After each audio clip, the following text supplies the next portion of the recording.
Hold up. Just let you know. Hey there, Veteran Gamers podcast. This is Dave Ernsberger calling in through your speak pipe. I started listening to your podcast when the pandemic erupted. Yeah, it's fine. Is that fine? I mean, it's not as good as like just playing it from your phone. It's not perfect, but it's better than playing it from the phone because the phone speakers are horrendous. No, it's not. How? Watch this. Watch this. All right, you do it then. Let's see how good yours sounds. Oh God! Anybody think he worked in audio video or something? I know, yeah. For fuck's sake, he's flexing. You can feel it. I know. You can tell. There's no way it's going to be any better or worse. Yeah, but it's a bit more bass from a proper podcast. That sounds tinny. Dave Ernsberger calling in through your speak pipe. Oh God! I started listening to your podcast, which is better, Fraser? Just ask for a friend. I'm going to be honest. I think Stu sounded a little bit better. Just to vent, I suppose, or at least share my view. I downloaded Elden Ring. Okay. No, I'm all right. No, it's all right. Leave him alone. Well, I'll try this. I've turned it up slightly. Yeah, no, your technique is fine, Stu. We'll do that for today. Hey there, Veteran Gamers podcast. All right, this fine. is Dave It's Ernsberger fine. calling Stu, we in can through hear your it. Just speak pipe. I started listening to your podcast. All right, I'm just checking. Can you hear it? All right. So we're set up on that. Right, I think. We don't podcast without Duke very often, do we? No, as you can tell. Very strange. It's gonna be okay. It's gonna be okay. Fraser's here to hold our hands and keep us safe. Don't worry. I feel like I'm in a safe space. Don't worry, the pros are here. Oh my God. Hold on. Thank God Fraser's here. That's all I can say. You see, you can't even do the theme tune, can you? Can you do the theme tune? No, I can't. No. Can you put that in post? I mean, I can put it so the live stream can hear it, but I can't do. Oh yeah, but that's fine as long as they can hear it. No, fuck them. Like no one cares about them. No, but at least it's on the recording then, is it not? No. No. Holy shit! This is a fucking shambles. It's not really. Fraser, just start the shambles. Show, and I'll fix it. It's a glimpse behind the curtain. I love it. It's a glimpse behind something. I don't know whether it's a fucking curtain. This is the most we've spoke before we start the show ever. I know. Normally, Duke's like, right, we need to get going. Are you ready? Come on, we're ready. We need to get going. When are we doing this? Are we ready? But yeah, just start, Duke. I suppose. Do you want me to do like a start, Duke? Did you just call me Duke? I don't know. You what people for fuck's sake? What is that? You got fucking dementia or something? What is the matter with you? Right, Stuart. Oh, that's better. Okay. Would you like to start the show? I can do. Well, you would have to do what we call in the biz a cold introduction. I know. I have to do a countdown like we used to back in the day. This seems like a long time ago. I'm going to give you a countdown. You ready? Okay, I'm ready. I'm going to give you a 5. Yeah. I'm going to give you a 4. Yeah. A 3 follows that. Yeah. And then a 2. Yeah. And then you know what's coming. It's a 1. I do. And then we go. Hello and welcome to episode 640 of the Veteran Gamers podcast. Woo! 6 foot. Clap, clap, clap, clap, clap, clap. Yeah, Duke's not here. You might know he's not, but I'm here. I'm Stu. Yep, and Duke's dead, and I'm here, Chinny. So we need someone to fill the void. Big shoes to fill. Stu. Yeah, big shoes. Who have we got? I don't know. Introduce yourself. Who is it? And I am Fraser. Yeah, it is. With probably disappointing size shoes. Yeah. No, not at all. Not at all. I reckon you're probably a bigger shoe size than Duke. What size shoes do you take? Oh. Just ask him. No, this is what I thrive on. Let's talk about shoe sizes. Wow. Yeah, what shoe size are you? I you know what the honest answer is? I'm not exactly sure. Because... What? So whoa. So you go in a shoe shop to buy some shoes and you go, what size of shoes do you take? I don't know. No, because I used to be. I'll try them on. I'm pretty sure I was an 8.5 in the UK. Right. But then I moved over here and they're slightly different. They're like 9s or 9.5s. And I also find it doesn't matter what, if I aim for 9s, sometimes 9.5s fit. If I aim for 9.5, sometimes 9s fit. So brilliant. I can't, I don't know, 8.5. It's just pot luck. You just get some shoes and hope they fit you. My big shoe debate is whether I order size 11s or size 10.5s. Oh, I tell you what, you order shoes like to be delivered. Yeah, I haven't bought clothes or shoes in real life for years. Oh, I would never buy shoes delivered. I gotta try them on. No, everything. Yeah, but you can, if they don't fit, you just send them back. What's the problem? Yeah. But what a palaver. Yeah, not these days and age. You just take them to the wherever, drop them off, and they're gone. It's free. Who cares? Yeah, it's fine. I'm with Chinny on this. I must admit, it's a while since I bought shoes in a shop. It is the idea of going into a shop and touching things. It's just. And that was before COVID. That's nothing to do with COVID. He just doesn't want to touch things in shops. So COVID's over though, Stu. Have you not read? Oh yeah, what is that by the way? Like everybody's, it's all finished now. No, there is no COVID. No one has COVID anymore. I don't know. What's it like over in Canada? It's just the cold. We just lifted our mask mandates. Right. But as far as I know, officially standing, we have about a third of the death rate of the US and the UK.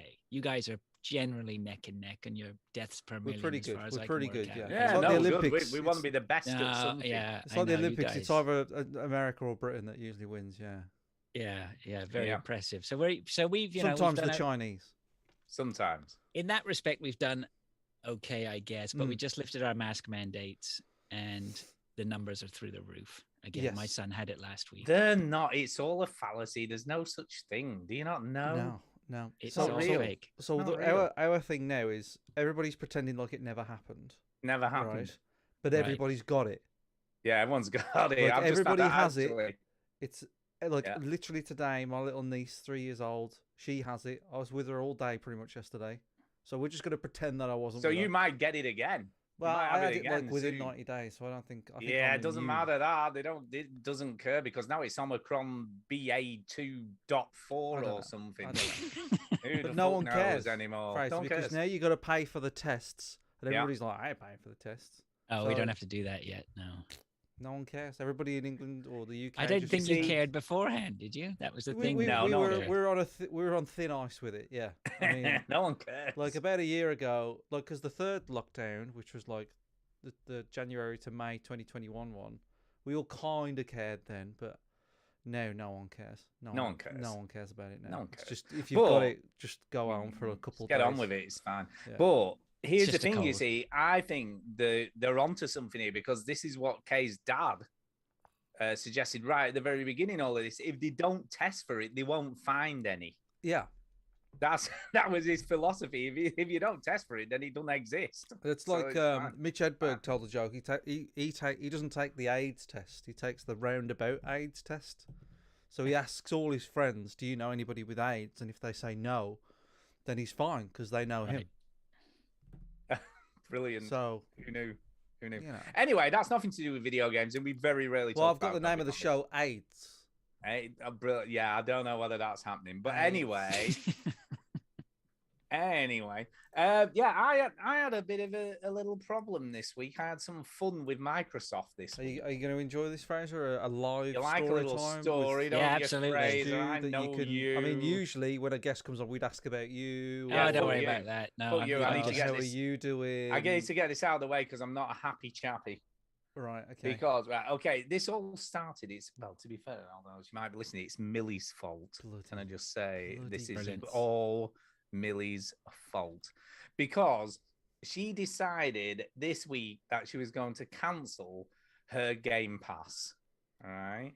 And I currently share her Game Pass because she already had it, so I thought she just made my, whatever you do with your consoles or whatever, so that I could use her Game Pass. And then she decided she's going to cancel it. So I have to get my own Game Pass, which is a slight pain, right? But I thought, no problems. So it goes online to look, and it says first month for £1 for Ultimate. So I'm like, oh, that's all right. Yeah. I'll have that for £1. And then obviously $10.99 a month thereafter. So signs up, and then I get charged $10.99, right? So I'm like, hold up a minute. It's meant to be £1. Why is it not £1? I mean, most people in this situation, Fraser, would go, "Oh well, Who gives a shit? Fuck that shit, right? So well, I don't know. You got to find out why, haven't you? Yeah, why is it costing me £10? I'll give you £9, Stu, if you want £9. In this day and age, Chinny, right, when electricity's through the roof and fucking petrol costs you like an arm and a leg, £10, when everybody £10. zigs, I zag. So I've been turning up my heat. I wish I could be so frivolous with the cash. I know, just because I've been turning up the heat. He's doing all right, isn't he? No. Everything's a struggle. Like, we're on the poverty line. But, let's turn it up. Chinny uses £10 notes to heat his house. He just burns them. Yeah. He just burns £10 notes. That's what he does. Yeah. So, anyway, so I'm like, right, well, I'll go on the chat. I'll just, because that's the easiest thing. Do this online chat that everyone fucking does these days when you want to complain about something. You sound so old, but carry on. Oh, but right, this is the thing, right? So it's like, choose a topic, right? So I'm like, oh, one of them was subscriptions. So I'm like, that must be the one. So I clicks on that, and then it goes, we'll choose a subheading for this topic. So I put something like billing, and then it went, go to this link. It won't let you talk to anyone. It won't let you talk. Oh, hey up. We got to. Oh, she's bringing food. That's always a good thing. Stu watches the fucking YouTube. I do. Videos. He's watching I'm distracted. Yeah, you're on the delay. Was it toast? Did you bring some toast? It's banana bread. Oh, banana bread. Nice. Yeah. Nice. I like bananas. Nice. Anyway, so it wouldn't actually put me through to a real person. He's still on the chat, Fraser. All right, we'll get through it. So it's giving me all this bullshit, right? You can't talk to someone. Just click on this link and that'll sort out your billing issues, right? I'm like, no, I want to talk to a person because I can't explain it. And it won't, right? It won't let me. So in the end, I had to click on, I have a charge that I don't recognize. Yeah. You see, because that's like fraud or something. So then I get a person eventually, right? And I get this person, right, called Lanett. It couldn't be a more American name, Lanett. So I was like, right, Lanett, let's get this sorted out, right? So there you go. I paused for a second then, did I? I don't know. I feel like I'm watching a madman. Like, just look, if you let me get through this, it'll be a lot quicker. I'm trying. I promise. So anyway, I go through all the gist with Lanett, and I say it should have been a fan. But in addition to that, the day before, I've been charged $7.99 for my PC Game Pass, right? So I had $7.99, and the day after $10.99, and I didn't even get a refund for the $7.99. So I'm like, criminal. And it had all like bumped it all together into one Game Pass, right? I'm like, what the fuck's going on here? So I put all this stuff out, and she took ages. Fucking ages, right? Lanett was fucking slow. And then every time she came back, she went, I'm really impressed with your patience, right? She kept, thank you, Stuart, for being so patient, right? She took forever. I just need to check something else. Right? This went on for 40 minutes. I know. I mean, what is she doing? 40 minutes. All I wanted was like, me 10 quid because there should have been £1. And obviously me $7.99 refund for fucking. I feel like this story has taken 40 minutes. Oh, telling you, right? So anyway, goes for all this stuff. And then at the end, she comes back and she went, oh, I'm really sorry. Because you already had Game Pass for PC, you don't qualify for the £1 introduction. Like £1 for. Well, shut up. But I thought, well, it's not on console, right? So that had happened, right? And then she said, but the $7.99 has been rolled over. So when you look at your renewal date, it's actually in June. It would have been helpful for them to actually let you know that, not just fucking take 2 payments and not say, oh, by the way, we've had an extra month on at the end for you. So I was like, right, okay. So I was like, I still don't agree with it because, I've never had it on console before and all this bullshit, right? And then she said, well, here's what I can do for you. Oh, you like those words, don't you, Stu? You like that? He know what he did phrase? He went like this. He went, yeah. Here we go. New Xbox. I'll give you £10 back or whatever, right? Again, she was gone for about another 5 minutes. I'm like, well, she almost left me hanging on the. You know what she was doing? She was finishing a donut or something. She's like, okay, was. Here's what I'll do for you, right? So I'm like, so then I typed, well, what are you gonna do? From Australia? What a fucking asshole. And then she comes back and this is what she said. If you like, I can cancel your Game Pass and give you a refund. I was like, what? I'm like, I don't want to cancel the Game Pass. I just want some, And then she's like, well. You want what's owed to you. You know what she said? She said, if you like, I can just. If you like, I can just cancel it and give you a refund. End this and fuck you. End this and That's fuck what she you. Said. Well, she finished it. She put you on hold, ate a donut. 50 minutes at this point. She came back. 50 minutes. She came back and pretty much said, for nothing. I don't need you as a customer. No, fuck you, right? So I said, and she said, I'm sorry, but there's nothing else I can do. Right. So I came back and said, well, I don't want to cancel the Game Pass, but I think, as a goodwill gesture, there is definitely something you could have done. But I'm guessing it's all about the money. So that's what I put. Ooh. I know. Oh, I bet she didn't sleep. She came back and she went, I'm a gamer too. I know exactly how you feel, but that's just the way it is. I bet she went to bed that night, tossing and turning, Stu. I bet she couldn't sleep. I was like, fuck you. So I'm just like, well, and then, you know, when he goes, how was this call? How did you like this call? You know, they asked you to rate it. 1 star I gave. Stu, you maverick. Oh, you can't do that. And he said, did we solve your issue today? I'm like, no, you did not. Poor old Lanett. I know, Lanett's got it in the... I was just like, fuck off. I imagine, Fraser, that this was top news in the Fowler household. Like, bloody was. Honestly, I was to tell livid. Kay about this. Fucking livid I was. Well, I mean, it's tough when you got to go up with these customer service things. I had it today. I tell you, I've had my sweats on today because my internet went down a few hours ago. Oh, shit. I'm so sorry, Fraser. And so I phoned them up and I'm like, come on, we've had problems with this before. We've changed the modem like you asked. You know, we checked the cables, And she says, okay, well, I'll get you in touch with Bell, who's the line provider, and we'll put a ticket in with them. So, and they'll call you. They're pretty good. They call you within the hour. So they called me within the hour. It was an automated message going, please get in touch with your internet service provider. Thank you. And then so I got straight away, I got caught in this loop. Yo. It's just like going from like a boomerang. Honestly, it's just about managing, like the whole afternoon. I was like, I got to manage the stress on this. Otherwise, I'm going to send myself to an early grave here. But luckily it came back. Customer service in this day and age is horrendous, isn't it? It's just I mean, don't get me wrong. She seemed lovely, but flip me.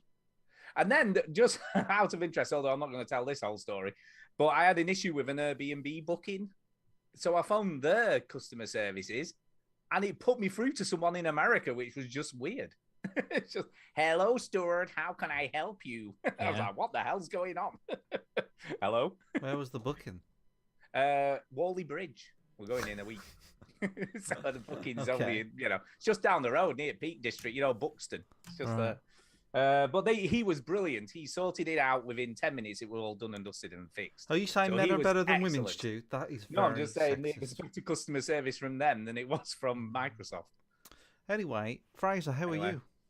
I'm fine, thank you, Mike. It's a privilege to be here. Should we do the appreciation bit where because I thought what's interesting for me is like, obviously I feel like I've known you guys I have known you guys for a long time now, many years, but we've met and stuff. We've met, and we talk all the time. I've been to your mom and dad's for tea. You have, yeah.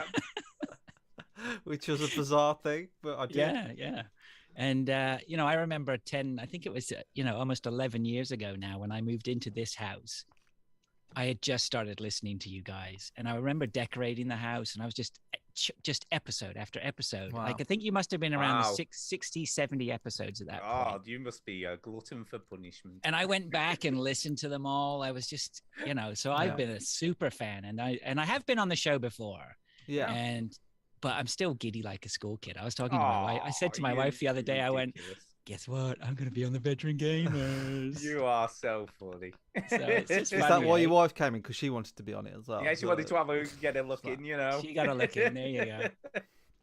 Real Kahuna's rubbing it in, by the way. He said Xbox just gave him £4 and he didn't even ask for it. Thanks. Oh, that guy. Yeah, well, of course, we got to give Neil a shout out. Well, Neil says, thank you. When Stu was starting his story, Neil said, Fraser hates stories, doesn't he? Yeah, do you hate stories, Fraser? No, that's not true. That's not so true. Let me ask you this, Fraser. What DIY have you... I know we need to get this out of the way. Yeah. What DIY have you been doing lately? What have you been doing? It's not really so much what DIY I've been doing recently. It's what's now piled up in front of me to do. So I actually, the other day, I moved a television across my room. So I've shifted the TV on the wall. With your mind? why is that so difficult? It was telekinesis. Yeah, it was with my mind. It took me 2 days with my mind. Yeah. And so, rewired everything and whatnot. But I have holes in the wall now, so I have a lot of patching to do. I had some. That. It's like coming out of winter and all the jobs now. I'm being faced with all these jobs. So a lot of wall repair I want to do. Why did you move the TV? Why was that a thing? Because I used to have a bar in here. Where I'm sitting right now, there used to be a bar. Oh, okay. And so when I mounted the TV the first time, it took into account that where the bar was, and it was central to where it needed to be. But then I took the bar out and put another sofa in, but the sofa's further back because there's no bar there. So my TV was off center. These sound like terrible problems. These are first world problems. Flipping heck. Yeah. Wow. Yeah. Just not central anymore. You just got to move it. What have you got any man jobs coming up that you're looking forward to? Yeah, any big ones. But I have got jobs that I want. I bought a table saw over the winter, which I haven't used yet. Oh, I bet you're dying to get some wood. I'm dying to get on the go with that. Yeah, but I need to clear out my garage first. But then I'm going to build some speaker stands. I got a couple of sets of speaker stands I want to build. So what sort of speakers have you got? Have you got some audiophile speakers, or I've got the speakers I need to build the stands for are a pair of late 60s, maybe early 70s audio research. I think they are AR4Xs for anybody who cares. They are old, really old school, but they sound brilliant. They just sound amazing. Have you got a valve amplifier? Are you really rocking the setup here? No, I haven't got a valve amp. No, that's pricey, that stuff. Like, I inherited these speakers, right? I would never sell them. I just inherited them from someone who they'd come through the family, so I know they're sound, right? So yeah, some vintage speakers are excellent. They are really, really good, and they go for a lot of money. If they're a really decent pair of speakers. Am I in the right area? If you look at the screen, and on the stream, in about 15 seconds, Fraser. Is these the speakers? Is this the ones? Are these the speakers? Let's see. Okay, let's have a look. Is them the ones? They look good. Those are them, yeah. AR4Xs, yeah. $350, Fraser. Yeah. They are some nice. I like them actually. They look pretty cool. They look like coolly retro. So are you doing? Is it the vinyl, or do you just do mainly vinyl? So over there, it's a bit here. I gotta see if I can do this. Oh God, let's see if we can see this. Tell me if you can see this. Can you see a little? There's a little setup in the corner. I can see the speakers. I can see the speakers. Right, yeah. So I have like an old I have a turntable there, which I rebuilt, which is from 1981, and it's basically a Technics. It's the forefather of the SL1210, so it's the same sort of like. Is it an SL1200? No, it's an SL2. It's prior to that even. Yeah, but it's all the same sort of like technology, like the magnetic driven stuff. Anyway, has he got a pitch slider and everything on it, or is it just more bog standard? More bog standard. It's just bog standard, yeah. But the amplifier as well is from like about 1989, 1990, I think. So it's a retro. That's the retro system over there, which is. And I'm convinced, absolutely convinced, that any records that are old played on it sound better on it. Right? I don't know whether that's true. Ooh, it depends on your stylus, though, does it? Is it conical, semi-conical? It's an elliptical bonded. Is it a moving magnet? It's definitely moving magnet. There it is. There you go. That is a nice turntable. They're good turntables. Yeah. There's a lot of different variations on those, though, isn't there, for their styluses? But depends which one you've got. So. Yeah, that's what I love. Anyway, all that sort of stuff. Very nice. It does look. To be fair, that looks like a 1200 without the pitch slider, pretty much, doesn't it?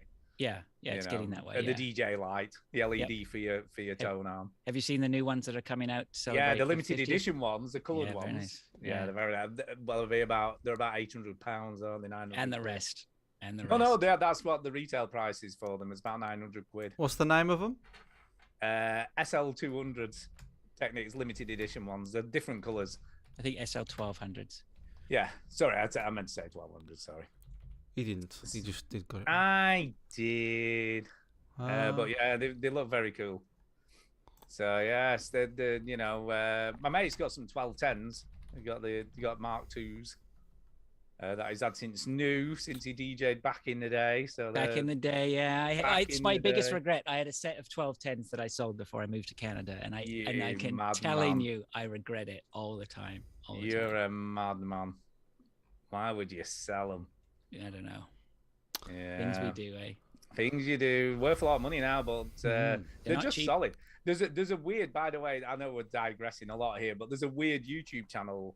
I can't think what it's actually called, but he takes apart, he services Technics decks, basically. That's what he does for a living. But the amount of what he calls Frankenstein decks he gets in are just ridiculous. Yeah. You know, they're like original 1200s or 1210s, and when he takes them apart, there's all sorts of stuff in them. Yep. You know, they work. Yeah. He said that, you know, they're like, but they're usually Technics bits they've got inside them, but they're all from different models. And I think I know that.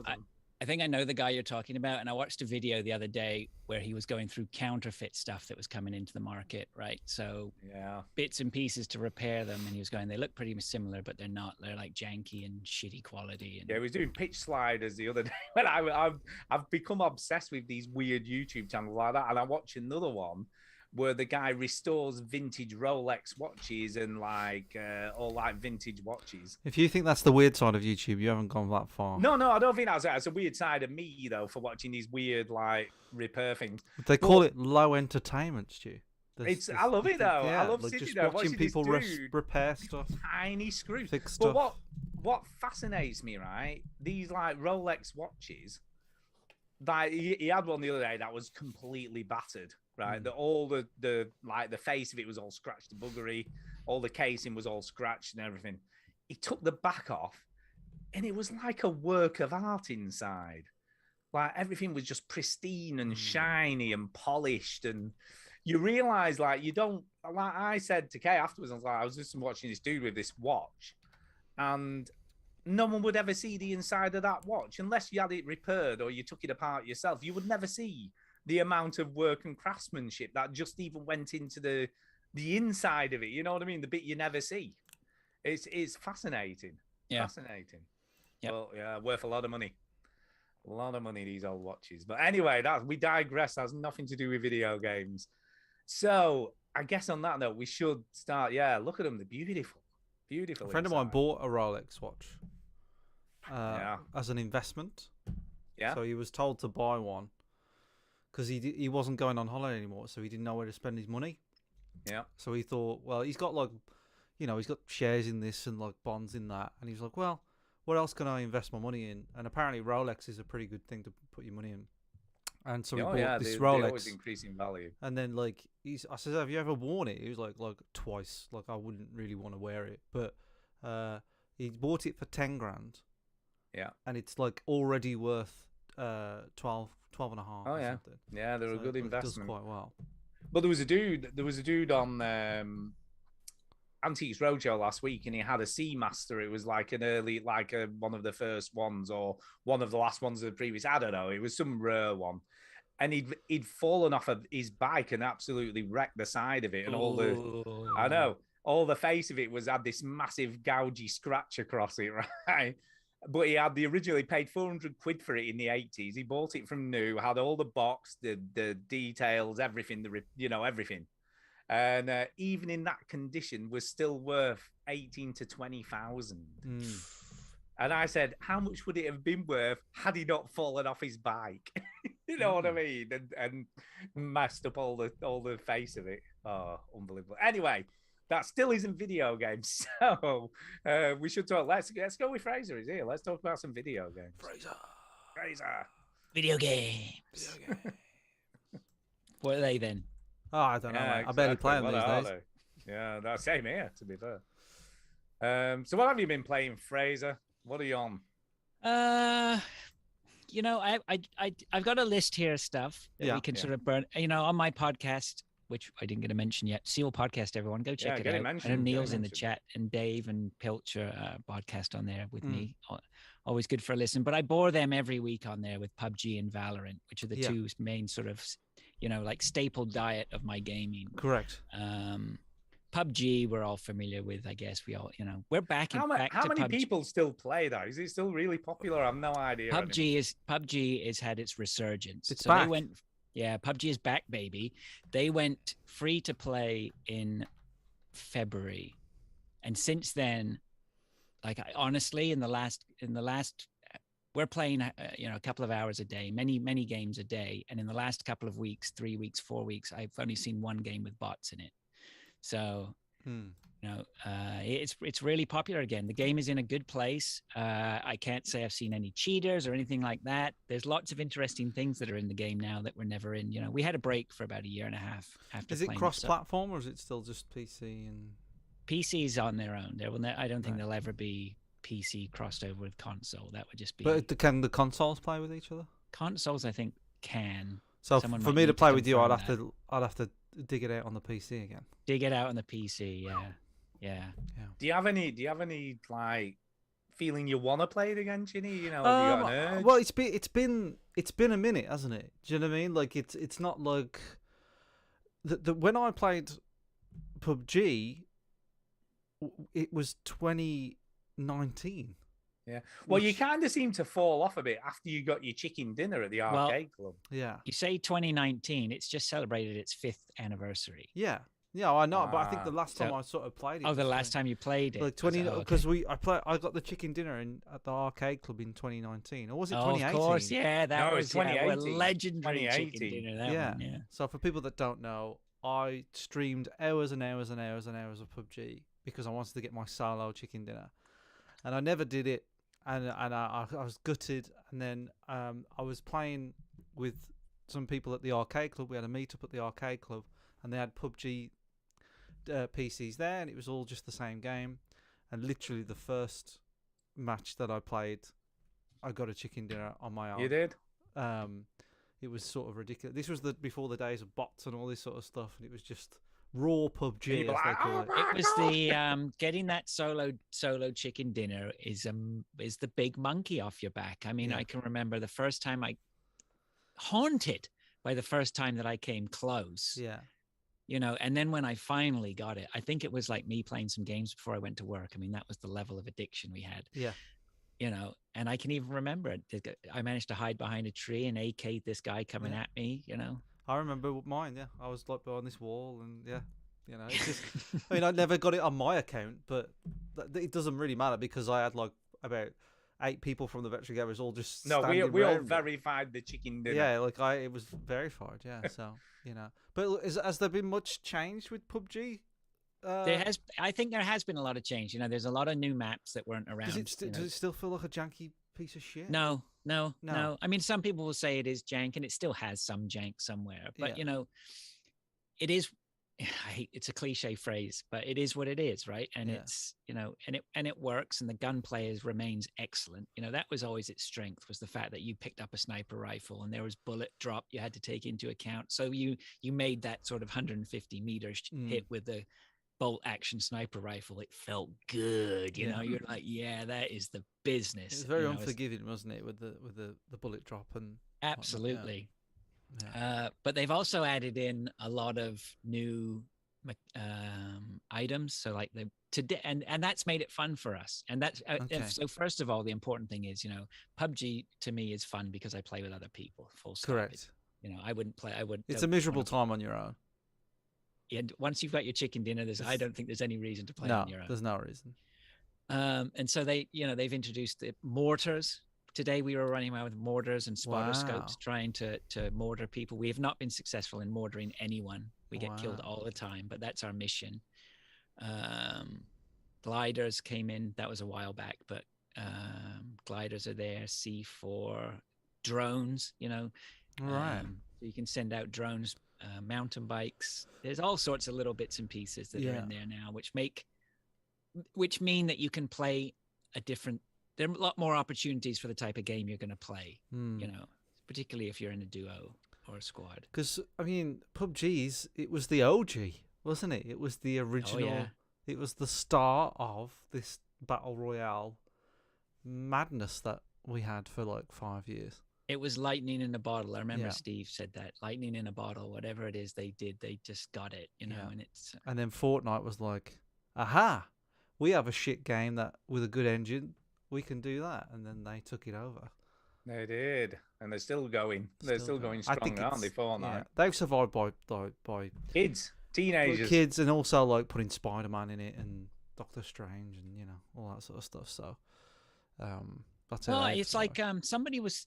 What was I listening to? I think maybe it was the CADcast or somebody was talking about. Oh yeah, it was Cheapy D was talking about he was babbling on a little bit about the magic of PUBG and how it's different every game. And I don't think he made his point well, but he was on the right track. The game offers so much variety, and yet or maybe not even the game. It's the same as Fortnite, PUBG, those things, the way it squeezes everyone together in a finite time. And there's so much, once you're dead, it's almost, it's over.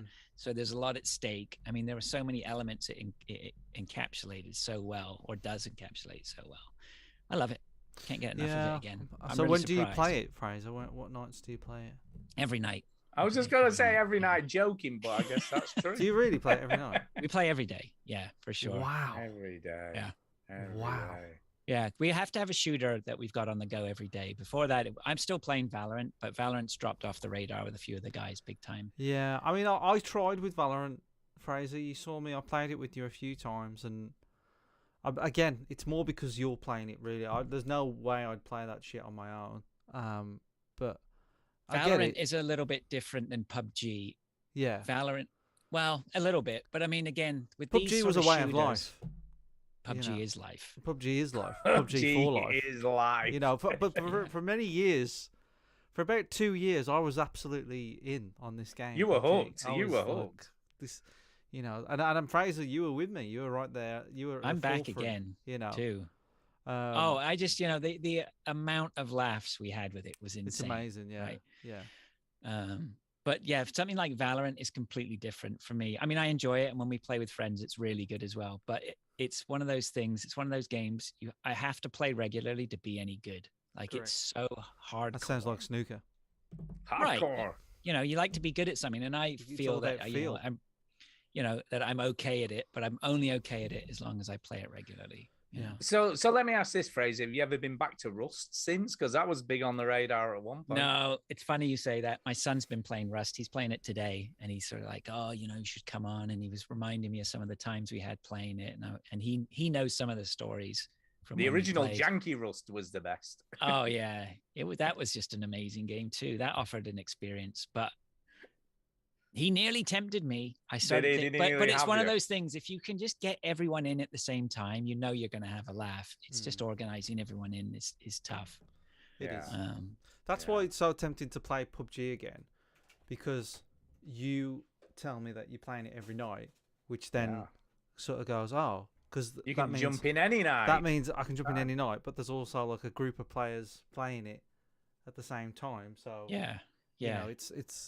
it's tempting because if you was like, we were playing once a week or something, I'd be like, that's going to be difficult for me to, I don't know, could be any night. But you're like every night, I can manage one of those nights. Yeah, it's good. Yeah, we play like 10 o'clock almost every night UK time. That's when the PCs start getting switched on, which is late for some people. I know that, but that's the time. But today we are playing most of the day too. So you just got to look on Discord and see if I'm playing or Steam, and then just give us and just jump in. We've had some guys jump in. So Chinny is now thinking about it. The usual crew is so that's for people that don't know. So myself, Fraser, Neil would be there, but he would hate it. Neil's funny, because he bitches and moans about it. Like not that's something that Neil does often, right? But and if you believe that, you'll believe anything. Yeah, that's true. It's that he bitches and moans about PUBG and how much he hates it. And then we persuade him to come on when he's drunk, and he absolutely wrecks fools. Yeah, he's good. Yeah.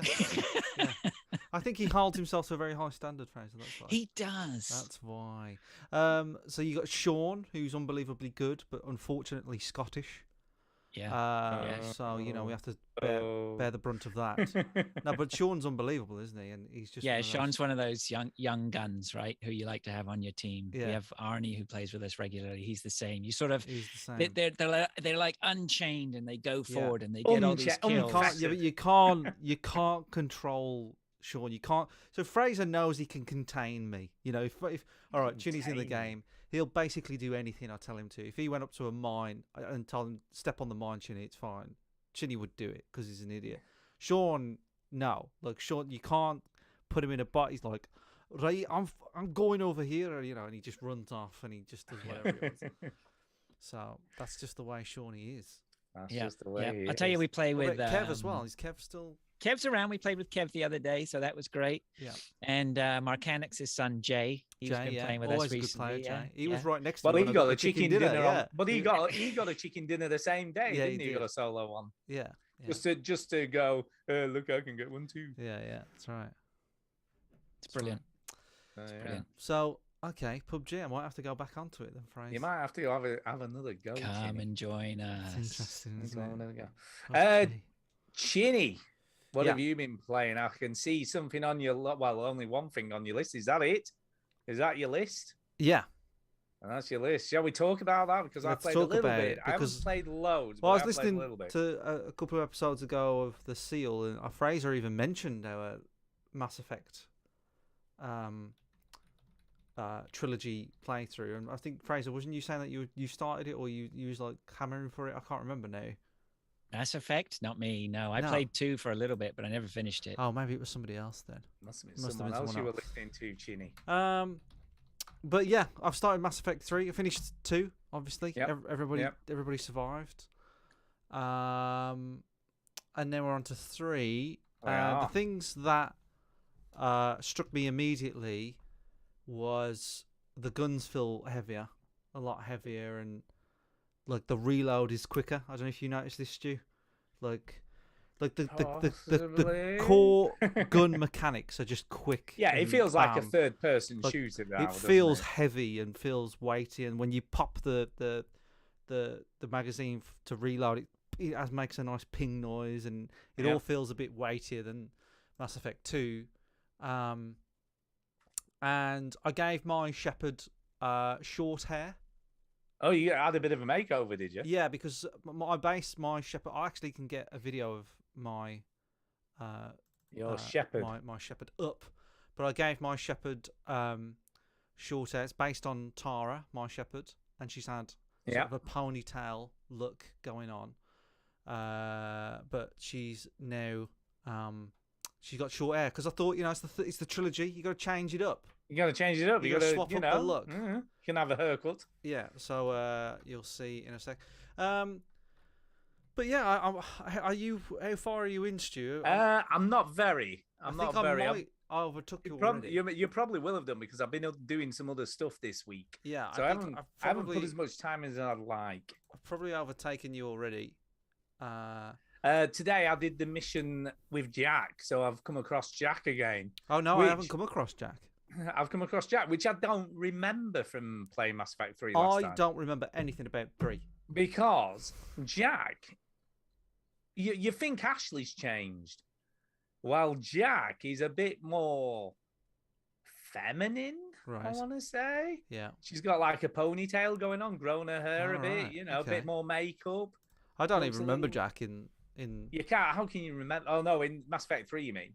Yeah, I don't remember. Yeah, I don't remember her at all in 3, so I don't know whether I even came across her. Because it's kind of a side mission. It's not. It doesn't feel like a main mission. It's kind of, you just get some. When they give you intel and you go, "Oh, Cerberus is doing this bullshit here. You go and sort it out." Yeah. Well, it's just one of them. It's like Cerberus is trying to get these kids that were training with cybernetic powers, so you need to go and rescue the kids. Yeah, because that's her backstory, isn't it, Jack? So when you go there, it turns out that Jack's the teacher. Oh, no.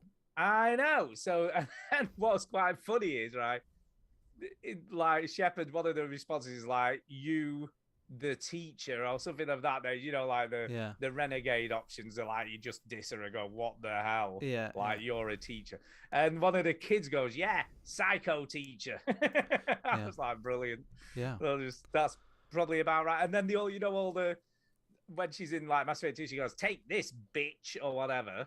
All the kids are spouting all the sayings out of Mass Effect 2. And I'm like, nice touch. This mission that's on the screen now, I thought this was pretty good. This is the Turian moon that you have to defend. Oh, yeah, I did this. Obviously, I did this because you have to go and try and get support, don't you? So one thing they do so well in Mass Effect 3 is, like, you really feel like everything's fucked. Like, everything is done.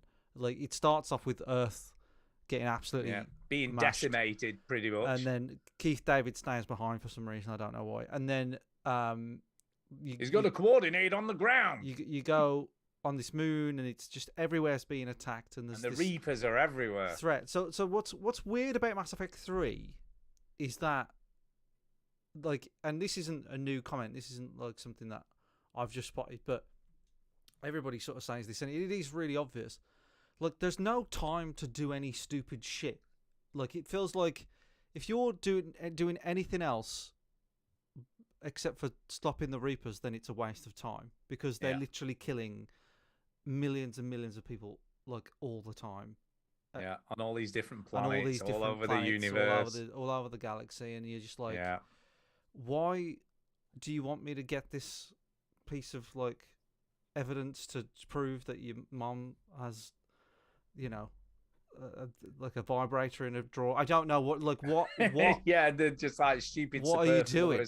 Right, missions. So I haven't done many of the side missions because I've been trying to, like, play the story so it makes sense. Because one of the first things that the game gets you to do is to cure the genophage for the Krogans.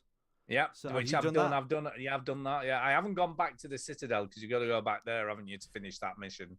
Well, yeah. So I've done the bit. I've gone and got the Krogan, the last, like, fertile Krogan woman. So I've picked her up and done all that. That's quite a good mission too. Have you cured it though? No, I haven't been. But I need to. Well, today when I played it, I was like, shall I go to the Citadel and do that, or shall I go and save the kids? So I was like, the kids are in danger. You know, they can't wait too long.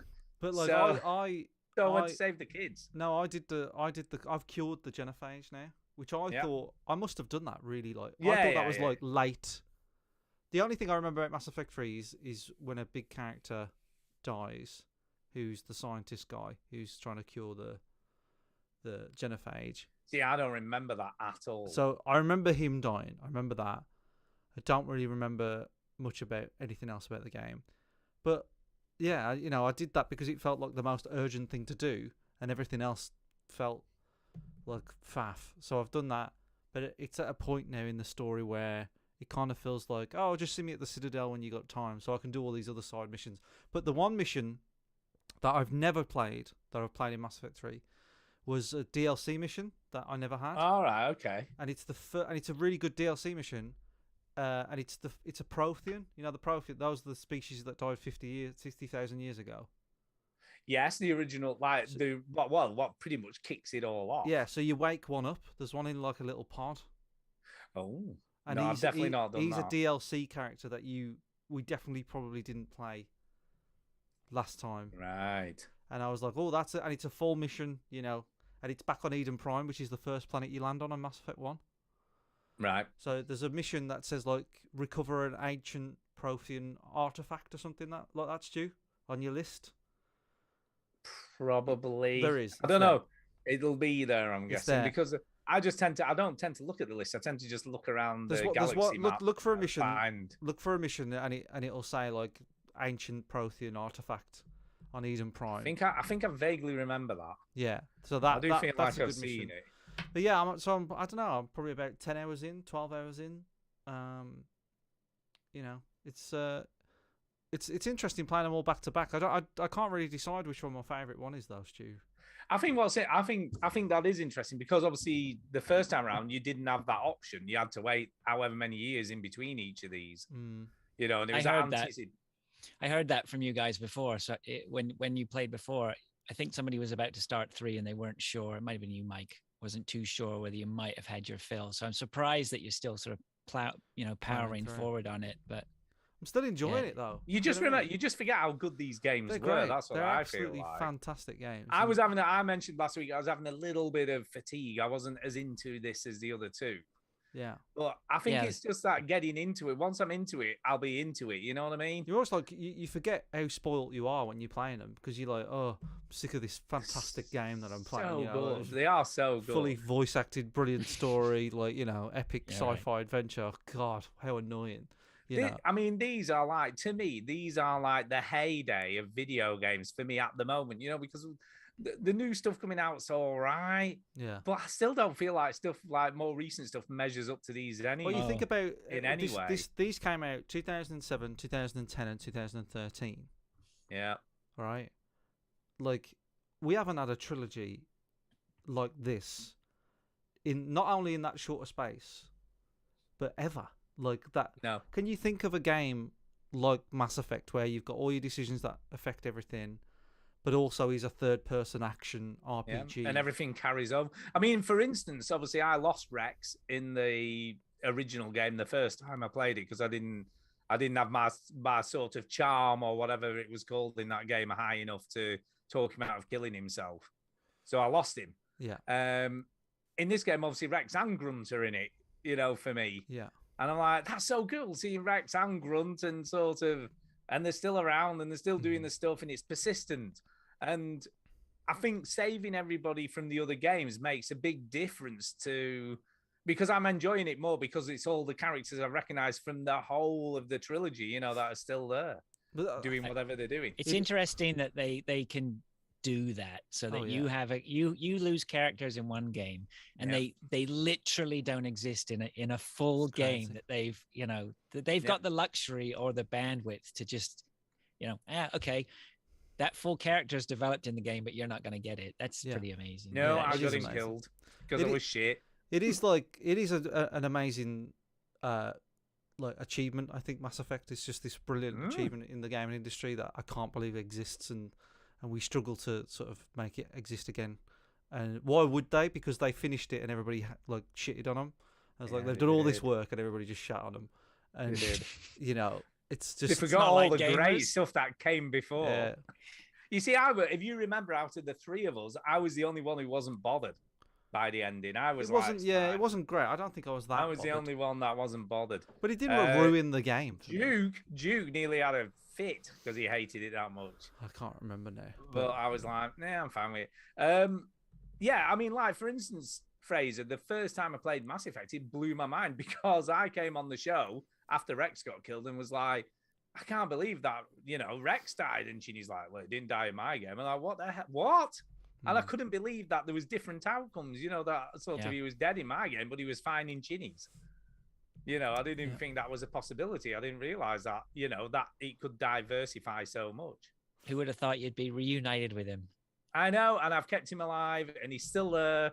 And because I knew that I had to get my charm stuff up, then I could, stop him from doing it, and I didn't. Well, the only thing that sort of annoys me a little bit, which I could have done something about, I suppose, but in the suicide mission in 2, it's quite unrealistic that everybody survives. Do you know what I mean? Because it's such a hard mission, and it's it would have been kind of more coherent if a big character does die there, one random character, no matter what you do, dies in that mission. Because ultimately you don't know which one.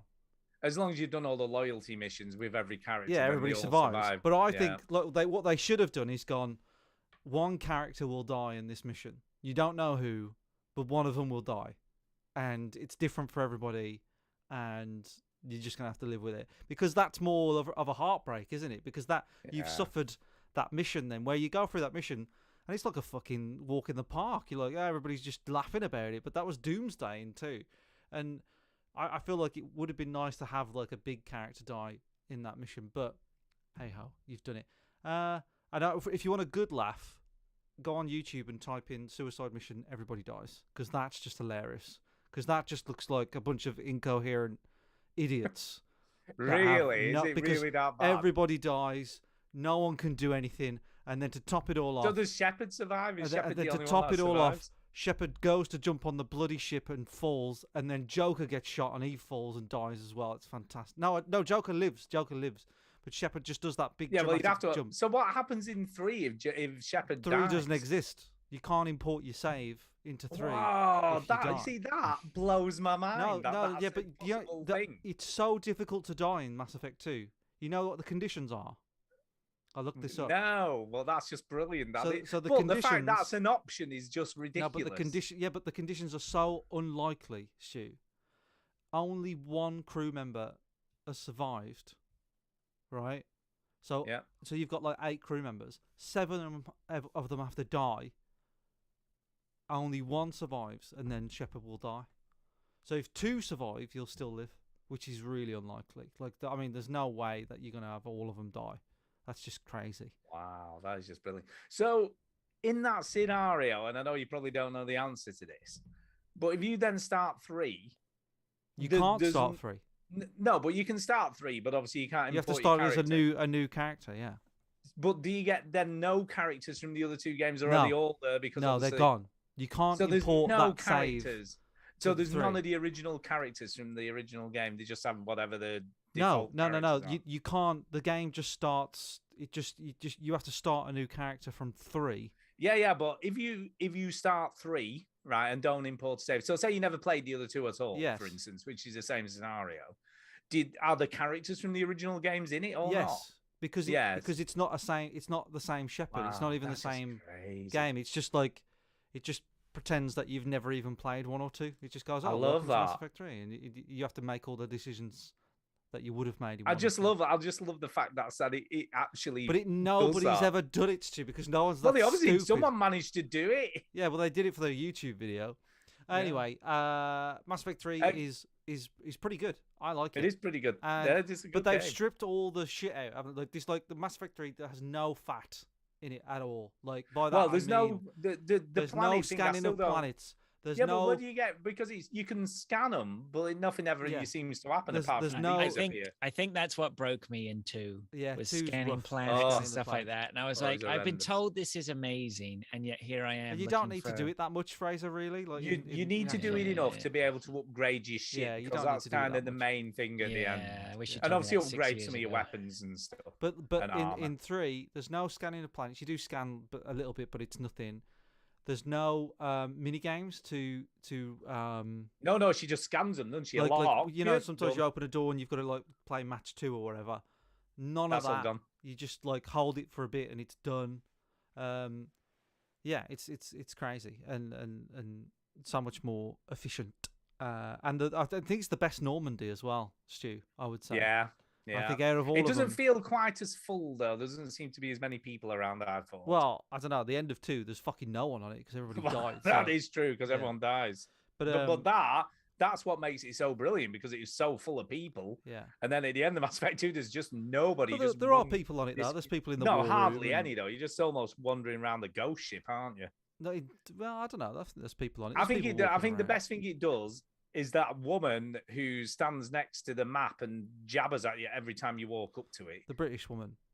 Because she always has something to say, and there's a message on your console, or you need to do this, or this is just something. And she talks to you literally every time you walk up to the map. No, it's annoying. And then when she's gone, it's like, how weird is that? Because you walk up to the map and there's nobody there. In 2, you mean? Yeah. Yeah.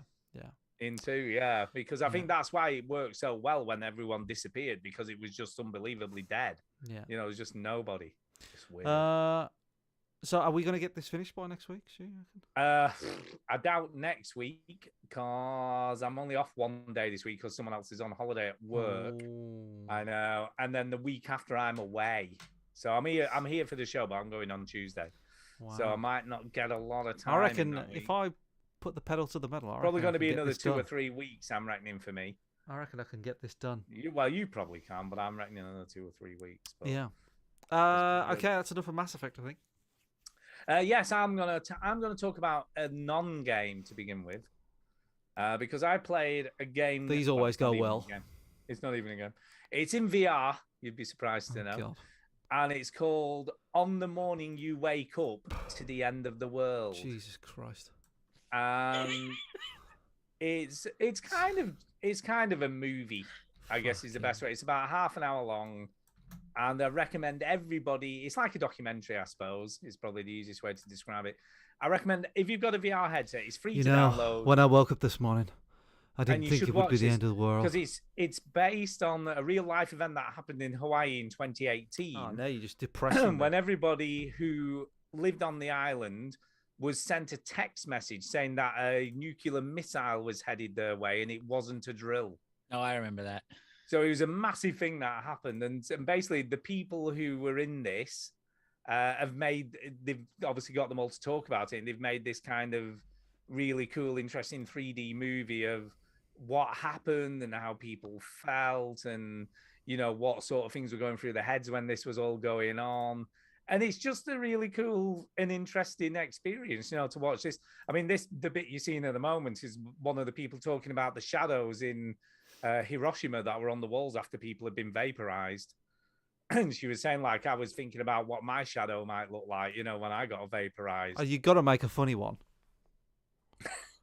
Do you know what I mean? That's how I'm going out. Though if it was me, that would be my choice. That would be me. That would definitely be your choice. I want people to go up to that channel and go, "What the fuck was this guy doing?" But it's interesting. Is there a goat there? There was a guy, like, basically they were trying to find somewhere to take shelter, and there was like a government building that apparently was protected more than others. So he took his 2 kids there, and they wouldn't let him in. And they were like, "There's no more room," and they locked the doors on him and left him outside. So I'm assuming he should have seen that coming. I'm assuming the nuclear bomb didn't land on. No, it was all a false alarm. Some dude got some wrong information who was like the warden on the island and just sent out this text message to everybody who lived there, telling me it was coming when it wasn't. So it was quiet, and when you think about it, it's not good for him that he lives on an island, is it? No, and they said it was weird, right? Because it was like take shelter, and it's like we're in the middle of the Pacific Ocean. Yeah. And we're a little island. If a nuclear warhead hits us, nothing's got to stop that. It doesn't matter where we're sheltering. It makes no difference. And what was quite interesting, they were talking about the one that went off in Hiroshima and said that the equivalent nuclear warheads they've got now would be something like 10 times as powerful as the one in Hiroshima. And it would, for instance, if they dropped it on London, it would literally vaporize 15 square miles of land in one go, which would kill over 1 million people to begin with. You'd still get those stalls that sell those fucking Union Jacks in London, though. Like they'd pop up like about 3 minutes after it. Wow. Do you know what I mean? Well, that's not offensive, Stu. There's not actually a bomb on London. Okay, 50 mile. Anyway, and it would then obviously kill everyone within a 50-mile radius. So 15 miles initially straight away, and then a 50-mile radius not long afterwards. So it's pretty fucking scary stuff, isn't it? When you have input like that, and you're like, shit. Well, no one's going to bomb Wolverhampton. And there's in the world currently, there's about 14,000 nuclear warheads, pretty much 14,000, which is enough to kill the world many, many, many times. Oh, brilliant. Yeah, it's pretty scary. But yeah, I'll totally recommend it. Thanks for listening to the show. It's pretty depressing. I'm glad that you used the show to kind of escape normal life and forget about the troubles in life. It's very well filmed and it's kind of cool. So it's very well done. I think what's cool is how they've used the VR medium to tell this story. Whereas, it's different to anything you'd see on a flat screen or whatever. It's very well done. Really well done. And I think it feels like they've done some rotoscoping, Chinny, which you'd probably know, because the people in it look like almost a bit cartoony, but real people. So they look obviously like they've animated over the top of these people to make it look more gamey. Well, not gamey, but more animated than real life people. No idea. The call just came in for PUBG, Mike, just so you know. It's all kicking off now. I can't. PUBG o'clock. Is it PUBG o'clock? The guys don't even send any message. All they do is post a picture of a parachute now. That's it. Post a picture of a parachute. So that's called On the Morning You Wait. It used to be a picture of like a seal, though, wasn't it? Or SEAL Team. It was SEAL SEALs Team before, yeah. What was it? SEAL Team Activate. SEAL Team 6. Yeah, but you used to say something like. I'll tell you what, though, I felt sorry for this woman in the documentary that you can see on screen now, because she was at Hiroshima and then moved to Hawaii. Yeah. And then this happened. So she'd seen the bomb. I'll tell you what, if she moved in next door, you'd be a bit suspicious, wouldn't you? You'd be like, and then she obviously moved to Hawaii and was like, she said if she'd have been in elementary school in Hiroshima, she wouldn't be here. She was in a different school, and they got off the train. And she said people, this is horrible. She said people were walking towards her with the skin hanging off and stuff. Yeah. Like who'd come out of the center of Hiroshima. And I'm just like, wow, that is horrible. So there you go. Anyway. So and then she thought another bomb was going to drop on her. Poor woman. So moving on to something. My wife's going to say, well, how did it go? You were so excited about going on. How did it go? Why are you crying? Less Why depressing. are you crying, Fraser? You look ashen. What's wrong with you? You've just got the war stare in you. So, have you played? What else have you played, Fraser? Anything? I'll tell you what. Here, I'll give you a blast from I got a couple of blasts from the past. Here. Oh yeah. I have a few. I have about 3 games on here. If just to let you know. All right. Good. We like that. The first one, let's just start from the top. The first one, because my internet was down, kids were like, I was like, there's nothing for you to play, kids. And they're like, oh yeah, there is. Fire up Mario Kart. Yeah. Okay. All right. Mario Kart. All right, boy. Yeah. So we had 3-player Mario Kart going on the old, on the Switch. Yeah. It looks, yeah, it is. I mean, Mario Kart is Mario Kart, right? Anybody who plays it knows it. We all know it's an amazing game. It's a fantastic series and whatnot. And it looks amazing on the Switch, and it sounds, the music's brilliant and all that sort of stuff. And it had that typical 3 of us on the couch. You know, my son wins a game and he's sort of like all cock of the walk. And then my daughter hits me with a shell and she's laughing her ass off, right? And it's blue shell with the blue shell? The red shell, red shell. I was never in the lead. No. I did win a couple of races, but the thing is, and here's the thing, is that I was just getting to grips with those power slides and reading the lines of the track, you know, and then you get it all taken away from you when you start doing good. The game just says, no, you're getting, you know, and you're getting too far ahead of yourself. Here comes a red shell just to knock you back. And then you hit a banana skin, then you hit over. It's rather frustrating. Very. At the same time as being a lot of fun. So yeah, I don't know. I mean, I have a history of Mario Kart going back all the way to when it first came out. You sound like a drug user. You do. I have a history of Mario Kart. That's its beauty, right? I can my SNES days of playing Mario Kart were 3 of us, three or 4 of us all sat round, you know. Yeah. Proper couch co-op, right? Yeah. That was when couch co-op was just the best it ever was, I think, with things like Super Mario. Street Fighter as well. Kart, wasn't it? It was just Mario Kart. Yeah, Street Fighter too. Yeah. Yeah. So yeah, Mario Kart, it's just they have all the new courses on there. They've got tons of options, you know, 100, you know, 50, all the CCs, 50, 100, 150. Then they do all the courses you can play mirrored as well. Yeah. So just 200 as well. They do 200 CC, I think. Maybe you have to unlock that. I don't know. Yeah, I'm sure 200's on there. Pretty sure. I haven't got it in me to do the grind for that, but my son did say, he goes, "Oh, we got to play on my account. We got to play on my account because he's made some sort of progress." So, I'll tell you what, it's come a long way, hasn't it? Wow. I'm playing the SNES version right now. Yeah, I'm looking at it now. I'm thinking, flip. Yeah, there was one bit at the end where my son said, "If the games are really close, let's look at the highlight reel." I was like, yeah. And they have the highlight reel, and he was fast forwarding and slowing down, and it looks really slick. It looks great. Yeah. You can see why Nintendo don't need to release another console that looks better. No, it's for the games they put on this, it's fine. Yeah. It's absolutely fine. Their only stumbling block is going to be like third-party titles that just can't run on it, right? Yeah, you know, that's. You say that, Fraser, right? But the Steam Deck, which let's be honest, is not that powerful a mini PC, really, and it's all about the way that Valve are optimizing the software and hardware together to get it to run all these very high-end PC games without too much of an issue. You know, they're running fucking Elden Ring on that thing. Do you know what I mean? When you've got a screen that small, you'd be amazed what you can get out of it if you optimize it properly and, you know, use the software you've got available. Yeah, I guess. I just don't think, I think there's going to be a lot. I think there's just, Nintendo's always been like this, haven't they? They've always been with consoles. They were the same with the Wii. They were the same with the Wii U. They couldn't quite port over, because of the Wii, they were always porting over the big titles, but they were completely hobbled and looked like crap compared to the Xbox equivalents. That's not saying a standalone. Like, if you didn't know any better, you were probably playing a brilliant game. Yeah, I think part of it is also the developers themselves. They just can't, because they know that, you see, on the Steam Deck, stuff's gonna sell. PC games are gonna sell because that's what it's designed for. You know, it's designed to play PC games on the move.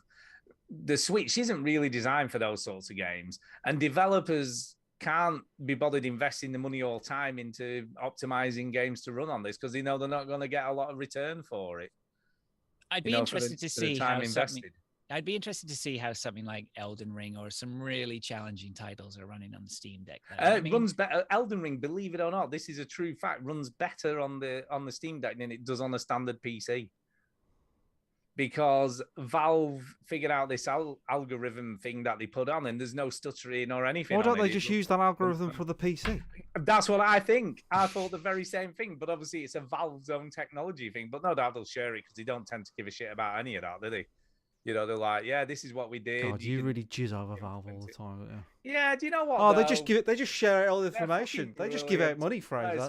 You know, they're just this great company that don't care about money. I mean, what's really cool though, they're saying like the Steam Deck gets an update nearly every day. Every day they add something else, or they optimize something, or they fiddle with something, new. You know, tweak it. Or it needs it, right? Every day the Steam Deck needs definitely. an update, you know, right? they're always looking at better ways to improve it. See, Stuart's taken a negative there and turned it into it updates every day. They just care about you that much. I'll be like, it's fucking updating every day. They want to make it the best experience you can possibly have. Why is it updating every fucking day? I just want to play the thing. What is wrong with that? I couldn't play a game with March today because it was bloody updated.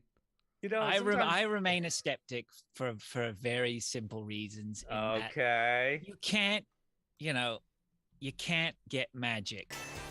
Magic doesn't exist. It's not real. Right. And the Steam Deck is a small handheld console. And at the end of the day, it's going to be limited by what it can do. There's only so much it can do. I don't know. I think it's all right. I'm not saying it can't do amazing things. Look, do you know what my argument to you would be against that? Every time a new amazing looking thing comes out on the Quest 2, I go, this is running on a phone. And it looks amazing. So, do you know what I mean? Yeah, I don't know if everything on the Quest looks amazing. No, I said that sometimes new stuff comes out and it does look way more impressive than anything else you've seen, and you think it's on a phone. It's an Android but again, phone. but look what you just said there. You said that anything you've seen, right? So it's obviously improving. They're optimizing, exactly. And it's going to be getting better. Every time people are always figuring out how to do stuff better, aren't they? Right, but it's not necessarily anywhere near comparable to a PC or no. But Steam Deck is the same sort of thing, isn't it? They'll keep coming up with ways to optimize it and make better use of it, and you know how they can squeeze as much stuff out to make the games that run on a normal PC look as good and run as well on that. I mean, they've even said, which is kind of cool, they're going to implement that. I know, don't wait, hold your horses right before you start saying stuff. But they're implementing a 15 frames a second mode. Right, to make the battery last longer, for instance. That's not a plus. Well, that's what you think. We're going to make the games look worse. But play them for longer. This is for like puzzle games and things like that, like solitaire and puzzly type games that don't need high frame rates. So they say if you're only playing something like that, you can put it on the 15 frame mode and play for 8 hours without running out of battery. Yeah, okay, I can see why. Yeah, all right. I guess that's a neat feature. I guess. I mean, surely they could implement that in at a software level. I guess, but by the developers of the games. Anyway, what do I know? It doesn't work that way, though, does it? Most stuff like it just runs at whatever setting. You have to fiddle and faff. This just will lock it at 15 frames, so they'll just make battery last longer. Don't you think it's funny how PC gamers? I can't wait to get my hands on mine. PC gamers are so fucking up their own arse. Well, look, fucking God of War runs on this. How good does that look? Let me finish. Did I stutter? PC gamers are so far up their own. Like, console's stupid, it's dead, and then Steam will release a fucking console, and they're all on it. Well, it's kind of a console, and kind of it's a handheld. It's a fucking console. PC. It is. But how cool is that? You can play your whole there's 2,000. Look at this, Fraser. Look at him. Verified games now. 2,000. Oh, consoles, they're stupid. Oh, yeah, it's all about I don't say I play console all the time. What you say every week, right? When the show's not recording. Say that every week. You go, oh, the PC, it's far superior. Look at this. Release a console. It's the best console ever. It's a piece of shit. I can't wait. Steam Deck. It's a piece of shit. He's invested. He's invested. Oh yeah, I'm pre-ordered, man. I get mine. I've actually got an actual window, by the way, of when I'm going to get mine now. Q4. No, Q3. No. Q3. Yeah. But I've got an actual window, like as in months. Because Ollie at work, he's ordered one. Because he thinks this is going to be a solution to him playing games on the city while his girlfriend's watching the TV. I was like, well, you can nip that shit right in the bud. But nip that shit. But he's his Q4. That's when he's yeah. Mine is July to September. I'm gonna get mine sometime within that window. So it's not that long. I'm thinking, you know what? That's not a long time ago. To go. But what can you play on that you can't play on your Xbox? No, well, it's nothing to do with what you can and can't play. This is I can play this like on the settee while Kay's watching the telly or whatever with my earphones in. So this console, to me, it sounds like for men that want to play games while they should be with their wives. Do you know what? I also think this is great for them. I've not bought it yet, but I'm going to buy it. There's a Humble Bundle this week for board games, like PC board games.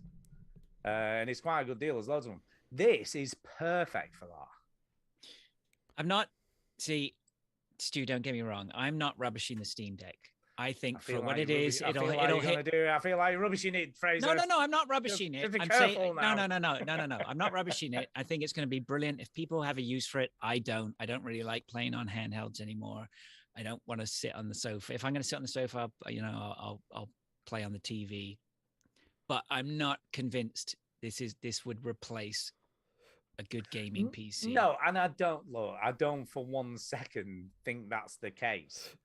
I'm under no illusion here. But it runs Elden Ring so well. Right, that's where the discussion started, right? I'm not Elden Ring. I'd be interested, and I don't know, right? I'd be interested in seeing do you know what it's running as what Elden Ring's running at, before it makes. If you go on YouTube, I bet you can find a million videos showing Elden Ring running on a Steam Deck.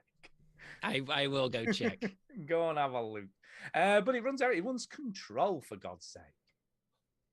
But yeah, it doesn't. I mean, look, let's be honest here. If you're going to be playing these sort of games, wherever this isn't on a bus, right, or on the train, or on a plane on your way to your holidays, unless you've got a battery pack plugged in the back of it. Because so you can only play it by a plug, basically. If you're playing a high-end PC game on good settings, so it looks nice and runs well. What's the point? You're probably talking an hour tops for something like Elden Ring, or maybe an hour and a bit if you're lucky. I mean, Lord said 20 minutes for Elden Ring, probably, which he might not be far wrong. Who knows? Right. So, that might be right. That could be right. The claims that, that we can start with going, it runs Elden Ring. Okay. If you plug it in. If you plug it in and run it at 20 frames a second and, No, it doesn't. You play it in the fridge. Scale back all the, shadows off. You play it 6 frames a second. Off. Oh, Fraser, I think you're running into cynicism. He's just saying. No, I'm just saying. But no, I'm not. I'm just trying to balance it out for Stu, because I thought that you gave the impression that it was this all singing, all dancing. No. I think it's a marvel of technology that they've got something this small that runs 2,000 of your Steam library games. You know what I mean? It's impressive. The fact it'll run God of War and Control and Elden Ring, and all these what would be considered high-end, games. Metro Exodus, I'm assuming, will run on it because pretty much everyone else seems to. I just think it's impressive, and the fact, my gaming PC is in the conservatory where I am now, and it's cold in here in the winter.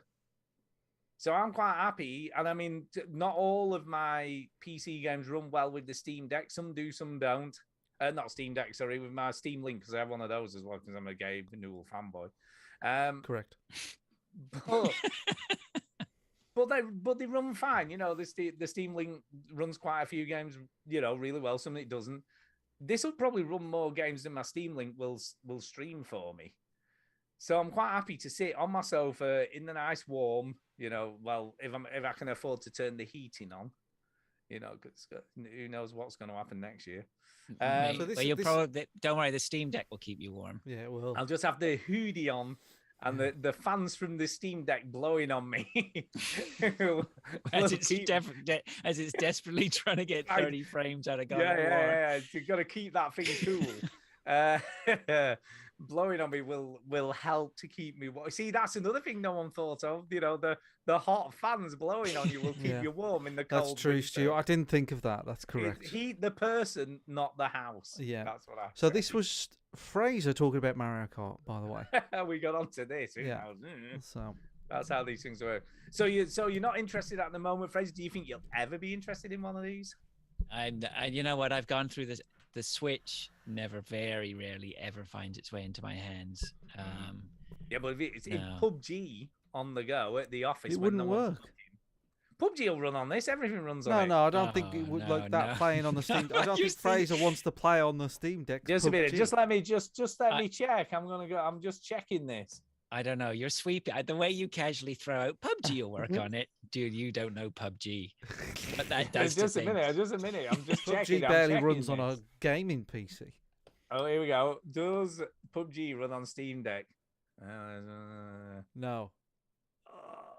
Plus, it would be PC with controller. Can you plug in a mouse and keyboard to the Steam Deck? Yes, you can do. Yep. Wow, so portable.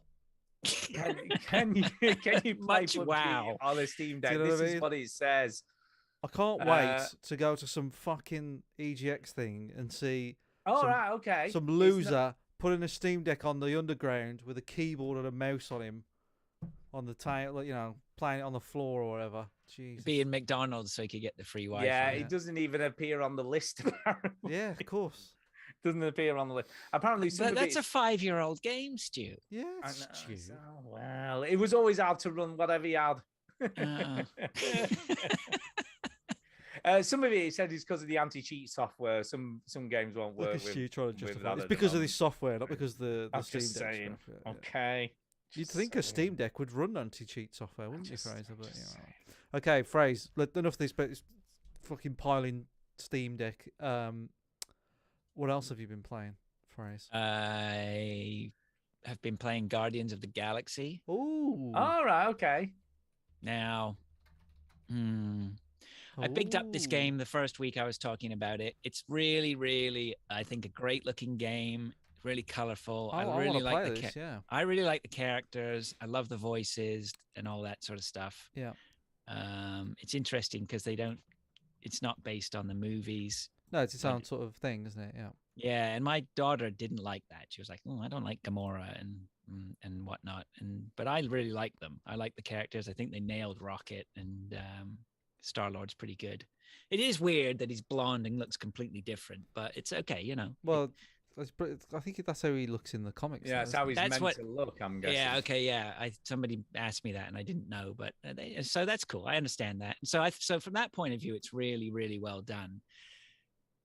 But the more I'm playing it, it's really not like a tight gameplay game. Oh, okay. I think it's entertaining, and I think if you just sit and you could meander your way through it and whatnot, but I find like I'm not even really paying much attention to the battles. I'm just I know it's got the buttons it wants me to press, and it wants me to involve everyone, and no matter, and if I keep doing it, everybody seems to they kill everything. So I don't know. Yeah, it's a big bag of okay, I think. It's a shame because it looks impressive. It does. They've put there's a lot of detail in it.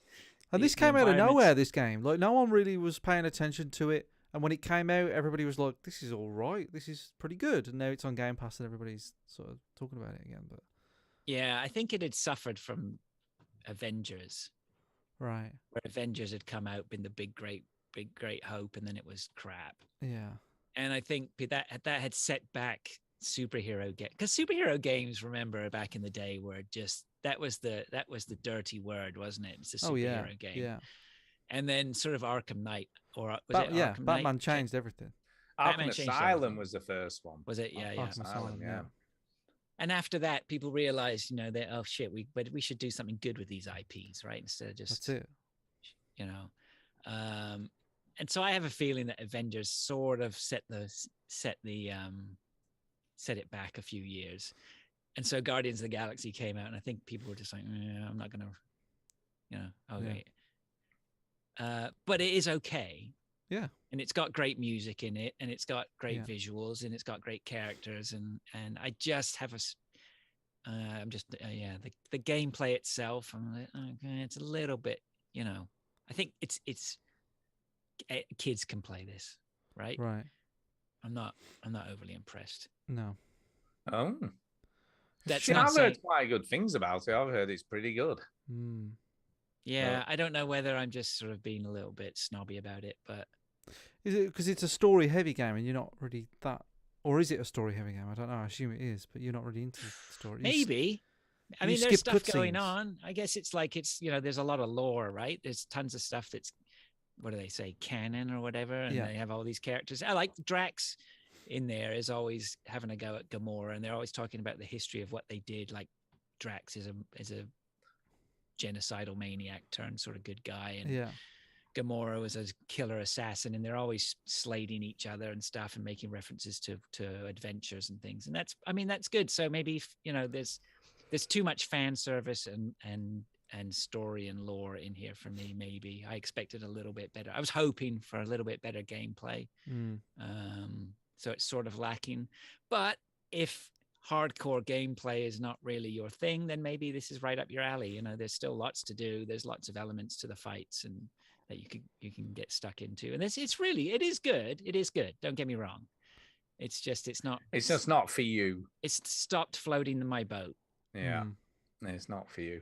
I mean, the good thing is with Game Pass, you can just try it out for free now. You don't even have to buy it. Yeah, I'm not going to delete it yet. I'm going to probably fire it up again and just go a little bit further and see if it's got something else to offer. Because I can just sit and chew through an hour of it. No worries. It's easy gaming. Yeah. It is. Yeah, there's no stress. No stress. Yeah, it's perfect for the couch. So yeah, from that point of view, it's pretty good. Be perfect for Steam Deck. This perfect. Jesus. He's like a dog, isn't he? He just bites and never lets go. He's probably right. He's probably right. It's perfect. Sit on the couch, get you on your Steam Deck, job done. Anyway, I've played a weird and shit game this week. I've not played one for a while. No. And I've heard good things about this game. It's got good reviews. It's like highly rated. I'm like, I'm going to give it a go. It came out on Game Pass. I'm like, why not? Right? And it's called Paradise Killer. Whoa. Paradise Killer. Now, I fired up this game, and I'll be honest with you, it screamed Japanese. Just everything about it, the aesthetics, the voice acting, the music, the presentation. I mean, you'll see, it just screams Japanese. Weirdly, it's British, which was kind of a bit of a shock. So what they've kind of done is take that Japanese aesthetic and made it into a first-person game, which is weird in itself. So it's sort of first-person, you can move around. It's kind of open world. There's fast travel. And it's a really weird story. So basically, you're an investigator, so a bit like the police, and you investigate, like, this island. You're like the detective on this island, but you've been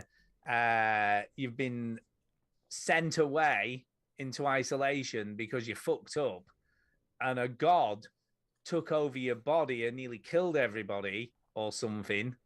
So you've been exiled to this other place. But then it's so hard to describe because it's just so weird. So basically, these counselors are trying to create the perfect utopia on an island. So they get all these citizens, right? And they get them all on this island, and they want to create the perfect place to live, like this. Is just like utopia. The Fire Festival documentary? Possibly. But every time something fucks up, they delete the island and create a new one. Right. So they get rid of the island and they make a brand new island and try again. So every they delete the people? Yeah, so all the citizens that they've brought there from wherever they get them from, they do this, what they call a ritual slaughter. That sounds pleasant. So they kill all the citizens. I'll turn up for that. What is it with you and genocide? No, I just think like mass killings. I hope they didn't put that on the leaflet. Do you know what I mean? Like turn up to the slaughter come to this party. Utopia, but if it screws up, we'll kill you all. So they basically kill everybody, right? And then they start a new island. So they delete the old one, start a new one. That's the basic premise. But what happens is on the night they're about to create the next new island, somebody murders the whole council, like everybody. right? Oh, jeez. Now, the prime suspect is this well, that's dude just called... rude. Yeah, dude called Henry, and they find him outside of the council chambers with a bloody knife, and the blood of the councillors in his belly. So he's basically drunk the blood of the people he's killed. But there's obviously more OJ still had more evidence against him than that. Yeah, yeah. So, but there's obviously more to it. He's not. He is the killer, but is he the killer? Is he though? Is he? And that's basically your job in the game. That would be my defense if I was a murderer. Yeah. Am I though? Is he though? Am I though? Did I do it though? So what you've got to do is basically like Ace Ventura. So you've got to basically go around. Pet detective. Ace Ventura. You've got to have a phobia against trans people. You have. That's what whales, dolphins. No, you're more like Ace Attorney is what I meant to say. That's my old age. So you're a bit like Ace Attorney, not Ace Ventura. You know, Ace Ventura totally different. Although he is a detective, so but Ace Ventura doesn't age well because that whole movie is very transphobic. Yes, no, I'm sure it is. So you can't. So basically, you're saying you've got to hate trans people throughout the game. Is that what you're saying? That's pretty much it. That's not what you're. But as you can see, this here shows how weird this game is because there's the character who talks to you all the time, and he's a bit weird. And he has a XXX sticker over his willy. Who knows? Yeah. It literally is Japanese, not Japanese. Don't know. So yeah, basically it's a bit like Ace Attorney. You've got to go around, question all the suspects, speak to all the people on the island, find stuff out, and figure out what actually happened. So that's kind of the premise. And it's massive. This island is huge. This is a no from me, Stu. Yeah, I know. And there's a lot to there is. I'm not kidding you, Chinny. It's a hard no. There's a lot to read. Yeah. Right. And it's just so like Japanese games, right? So like when there's written dialogue, as you can see, right, but it'll just say the odd word, like, oh yes, I see. And then it'll obviously this massive load of dialogue that you've got to read. Yeah. It's sort of like this, and some of the voice acting is just weird. Yeah. But I'm kind of liking it in a way. I'm going to persevere because I'm getting a bit intrigued now because some shit's gone down today. I went to speak to Henry, who's been accused of doing the killing, right? And he's been put in this weird isolation cell. You could call him Horrible Henry, couldn't you? Horrible Henry. But there's a woman who's like the master, I don't know, person in charge of all of the soldiers on the island. You could call her Margaret Thatcher. The master soldier. Mm-hmm. She's definitely got some fucking sus shit going on. Like Margaret Thatcher. Like Margaret Thatcher. She's like, there's some sus about the timeline. Stuff doesn't add up. You know when things don't add up? I'm like, hold up a minute. It's some weird stuff. So, and it's quite cool because it'll, when you've talked to, obviously, like in Ace Attorney, when you've talked to someone else and you've gained some information, when you then go back and talk to another witness, you can then almost challenge them with the other stuff you've So for people that are struggling to visualise this game, because Stu's probably making it sound fantastic. Let me just explain what I'm saying. IGN just incidentally gave it a 9 out of 10. IGN can go fuck themselves, right? So 9 out of 10 they gave this game. This is what I'm seeing. Is a bunch of JPEGs that somebody's drawn of like, it kind of looks like these Japanese get like Ace Attorney, exactly like that when a character slides in from the right, bunch of text at the bottom and nothing else is moving for ages. For example, there's a woman who's driving a car and you're sitting on the back seat sort of She's your fast travel, by the way. And there's just some thing spinning in front of her, and this has been going on for like 3 minutes, and then I fast forward, let's have a look, and it's just another character with 3 faces, and there's 4 a few arms. of those. Yeah, there's some weird people on this island, and it's just a bunch of dialogue. It's a lot of reading. There is a lot of reading, and then now and again you walk around first person. No, you spend a lot of time walking around first person because you have to find these people. You walk around first person. Who are you going to believe? And there's skulls everywhere. And yeah, this is a no. It's interesting. I'm intrigued. I'm intrigued with the story. You're never going to finish this game. I want to know. He'll finish it on the Steam Deck. This is going to run. Yeah, I'll finish this on the Steam Deck. I want to know who 15 frames not because it's a puzzle game. I'm in. Because it's awful. Who killed them? And they just want the game to be over quicker. Who killed the councillors? That's what I want to know, Chinny. Who killed them? Who killed the councillors? Who killed the councillors? It's like a shit Forgotten City. I was just about to say, I've had my fill of Forgotten City. That was a great game.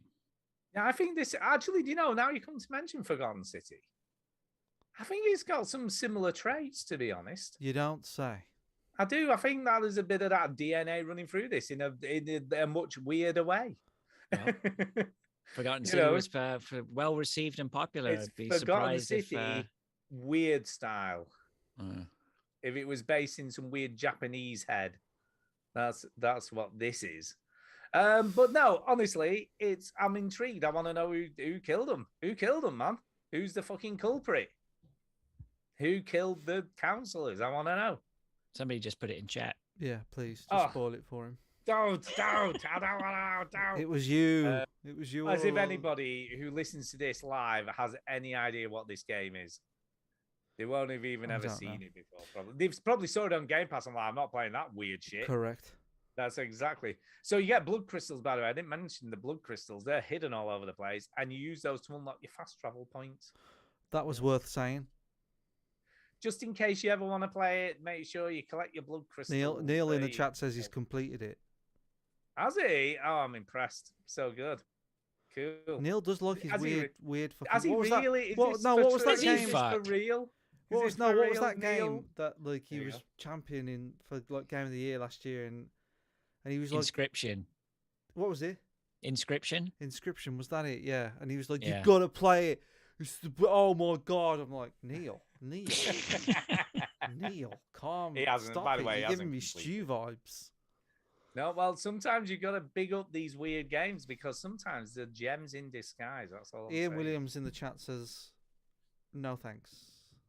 Oh well, you can only try. You can only try. Neil hasn't finished this game. By the way. No, he hasn't. Anything else from you, Fraser? Anything else from you? Yeah, I have actually. Good. I fired up. I did try Patrick's Paradox this morning. I saw a Duke fired it up, and I thought, I'll try that because he was talking about it last week, I think. Yes. Oh God, that's right. Yeah, he did. Yeah, I mean, it looked like a pretty neat puzzle game, but it's not something I want to sit and play at my PC. No, maybe on your Steam Deck you could. Maybe Steam if I was, Deck, see, maybe perfect if I for a Steam Deck. That's right. If I had a little handheld or whatever, something that you could put in your hands and just play while you're supposed to be with your wife. Correct. Something that could run low, low. That 15 frames a second, no problem. I don't know, for 20 minutes. Yeah. It was pretty neat, but it's not really my thing. But I did try it. But I'll tell you what I did fire up, because I got an Xbox S last week, and so I've been starting to fill the hard drive and going through Game Pass. Oh, that's interesting. Yeah, and so I'm a little bit more invigorated on my couch gaming. Yes. And I loaded up. Yes. Well, my son loaded up. He was playing a game just before on my Xbox One, just before I changed it. He's been playing Metal Gear Rising: Revengeance. I love that game. I love it. By Platinum, they did it, right? Didn't they? Revengeance? Just amazing. Correct. I love that game. And the combat is superb. I was just watching. And you fight the president for the last boss. Oh yeah, and I was sitting watching him play loads of it. Like, it's such a great game. It is slick.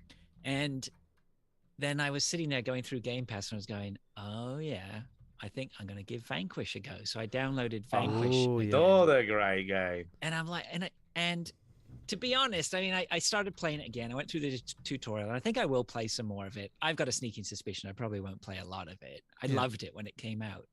But that being said, it's just great to dip your toe in again and just be reminded, like, how good Platinum games were. There was that brief because they did one of the Bayonettas, didn't they? They did all the Bayonettas. They did all of them, yeah. The Bayonetta, again, I know Duke fucking pisses all over Bayonetta and stuff, but the combat in that game is just ridiculous. Bayonetta combat is fucking phenomenal.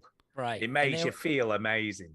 Yeah, and this was the same, right? When you got your sliding all together and we're taking things on and whatnot. It was fast, it was frenetic, but it was tight, right? Oh, definitely. And Platinum did that so well, or do that so well. They're the masters of combat. that it's, you know, it's worth another look for sure. And then that's why a lot of us were pretty disappointed when that Dragon game got cancelled, right? Because that's what they were working on. Yeah. I can't remember what it's called now. Who knows? Dragonheart, was it? Something like that, probably. Dragon's Bane, God knows. Barney the dinosaur? I don't know. I can't remember. So Barney the dinosaur. Yeah, I think Platinum are just, you know, that's when it's nice. It's nice when you have, you know, enough knowledge that you sort of Scalebound. Yeah.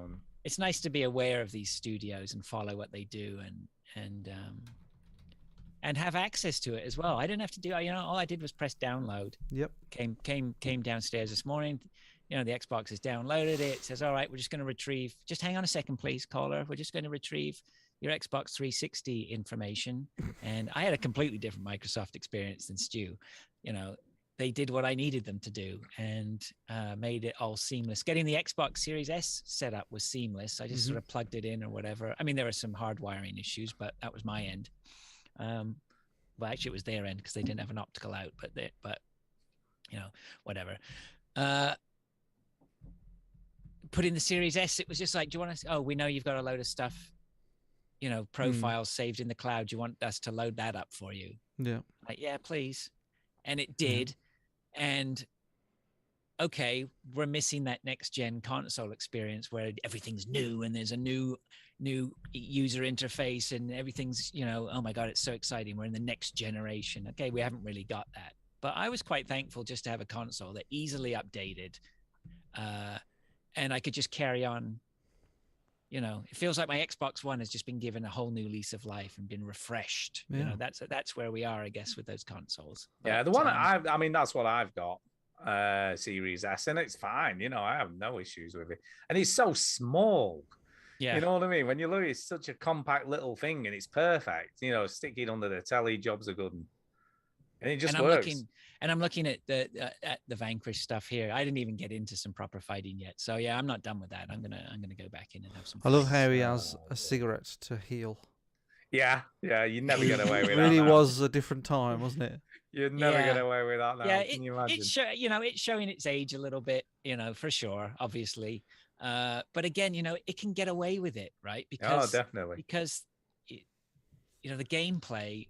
If the gameplay's good, the gameplay can last. Yep. You know, and that's what's so great about it. You know that I know that the gameplay's great on it, so that's why I'm looking forward to it. So Platinum, they haven't had like a hit after hit. You know, they had the Vanquish, they had Anarchy Reigns, Metal Gear Revengeance, their Bayonetta 2, Transformers Devastation, Star Fox Zero, which was their sort of first, this is not a great game. Teenage Mutant Ninja Turtles, they did Mutants in Manhattan, I've never heard of, but Nier Automata or Tomato, or whatever I called it. Tomato. Their Nier was their big sort of game that did really, really well. But after that, they had Astral Chain. I don't know Astral Chain very well. No, I've never heard of that. I have heard of Astral Chain, but I haven't really heard people talk about it. Because they're not the hit machine they used to be, Fraser, I suppose, is the thing. You're sort of mentioning is like... Well, they are willing to try something different, I guess, which is probably where those games came in. You know, they were like, right, let's give this a go. The Wonderful 101 remastered, World of Demons, and then this year they've got Soul, Cresta, Babylon's Fall, and Bayonetta 3, apparently. Bayonetta 3, fucking hell, I bought a Switch for that. I can't even believe that's not out. Yeah, I know, I'm still waiting. I thought I even had to go check the other day. I was like, did that ever come out? No, I'm still waiting. But I only actually bought a Switch for that, but it's never come out. It's like you said, you know, there was just a point, and I think Vanquish just, you know, I'm just getting so nostalgic in my old age. Vanquish just reminds me of a really, really quality period of Xbox 360 where the console was really finding its form. Yeah. Games, there were some tremendous games coming between out. 2007 and 2012. I think games were just on fire. Every year is like a pretty hit year between that period.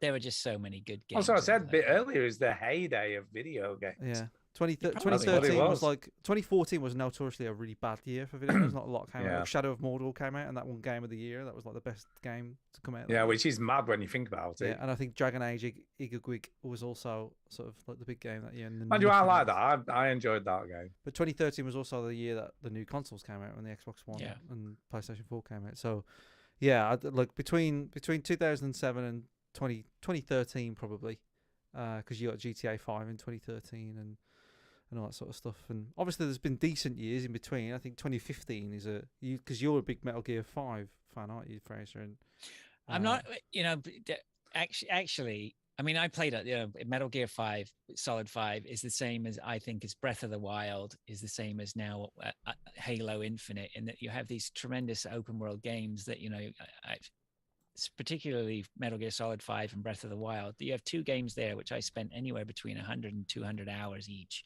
Yeah. Thoroughly enjoyed my time, couldn't put them down. Yeah. And yet I don't really think they were that great. It's really weird, right? Strange. To me, I miss the traditional Zelda games. I miss the traditional Metal Gear Solid games. This open world thing, it is tremendous, but I don't think it's quite it's a totally different experience. I don't know why. To say I don't like them is odd and probably not true. Yeah. But it's funny, isn't it? Because Mass Effect games, which we're playing now, are considered open world games, really. They're considered sort of do anything, choose anything, whatever. Yeah. But really, they're just a bunch of missions. Yeah, they're a bunch of dungeons. That you could just pick roughly what order you want to do them in. And they all have their own. And then you've got a few little hub worlds that you can wander around. And Andromeda was like, here are 4 fuck-off massive worlds. And that's where it falls apart. Because Mass Effect is this nice, tight game. Tight. It is tight. And Andromeda is this big wobbly mess of like It's a mess. There's some gems in there, but like so, what you're saying, Fraser, is like these massive open like bigger, in actually this nice focused game isn't a bad thing. But maybe that's what appealed to you about Guardians of the Galaxy. It's this like sort of focused experience, but it's not. I think so, and there's also something to do, I think, with like Metal Gear Solid 5. You get to the end and you do what you need to do, but the game goes, well, you can carry on now. And so you go on and you carry on and you get some better weapons and stuff. And then it fizzles out, right? And you just go, okay, I'm going to stop playing. Yeah. And the same with Breath of the Wild. It's like, I finally killed Ganon. And it's like, okay, well, you can still go around. And yeah. For example, I've got just fizzles out. Whereas you don't have that grand finale of, the game is complete and over. And I've got a video here of Metal Gear Solid and it's the whole game walkthrough. Right. And the video length is 20 hours and 44 minutes, right? Yeah. And 12 hours, there are credits. Right. Wow. So there's like about halfway through there's credits, and then there's another like 10 hours of the game. And that's a guy who's focused on what he's doing. That's a guy who's showing you the quickest way to go through it. Yeah. So what is that about? I don't know. And that's so funny to say, do I feel a bit indifferent towards it? It is a phenomenal game. Yeah. So. Yeah. Yeah, it's never really appealed to me, Metal Gear. I remember when I was a kid and my mate was telling me about this game where, like you can use ketchup to make it look like blood and that will get you out of prison and this sort of stuff. And he showed me those scenes in the game, and I was like, "Wow, this is amazing." And you were somebody was talking about it the other day that the opening scene in Metal Gear Solid 1 is like imprinted in my memory, even though I haven't really played Metal Gear Solid. So that's how good of a game it was. It sort of set a scene in a time where games didn't really have a feel about them. They didn't really have this like sort of world about them. So I can sort of understand why it was successful. And it probably is the reason why it's still successful, still talks about it, is because it was there in the early days. But I just don't think these games are. I don't know. They're just really overblown now. I really think that they're just. I think so. Well, I think they get a lot of a pass because, at the time when something like Metal Gear Solid came out, you had Hideo Kojima is put on this pedestal for a reason, right? Because he was such a visionary, and he was like, this is what we can do with this console. Like, I can't even. I just you're in the presence of a genius. A guy. Everybody can talk to you about the different weird things in Metal Gear Solid, like having to plug in the different controller and the guy can read your memory card and tells you about what's on there, and I can read your mind and all this sort of stuff. Like none of us had ever seen anything like that before. But in the same breath, the genius that you talk of makes this scene that we're seeing now, where a man is drowning a very attractive woman, but not head down, head back, so it looks like, he's doing her, and then you can see her boobs, and then she's died. So it's all this weird. Well, no one said he was perfect. You know what I mean? It's always weird. And then they said the reason why he designed a character the way she looks is because he wanted women to cosplay like that. It's the same as Quentin Tarantino, right? Yeah. Pulp Fiction is a phenomenal game, but you don't need to speak to anyone who tells you how weird he is and his foot fetishes okay. I don't know what to tell you. It's weird. He's weird. I just can't get behind the guy, I don't think. Yeah. Yeah, I guess so.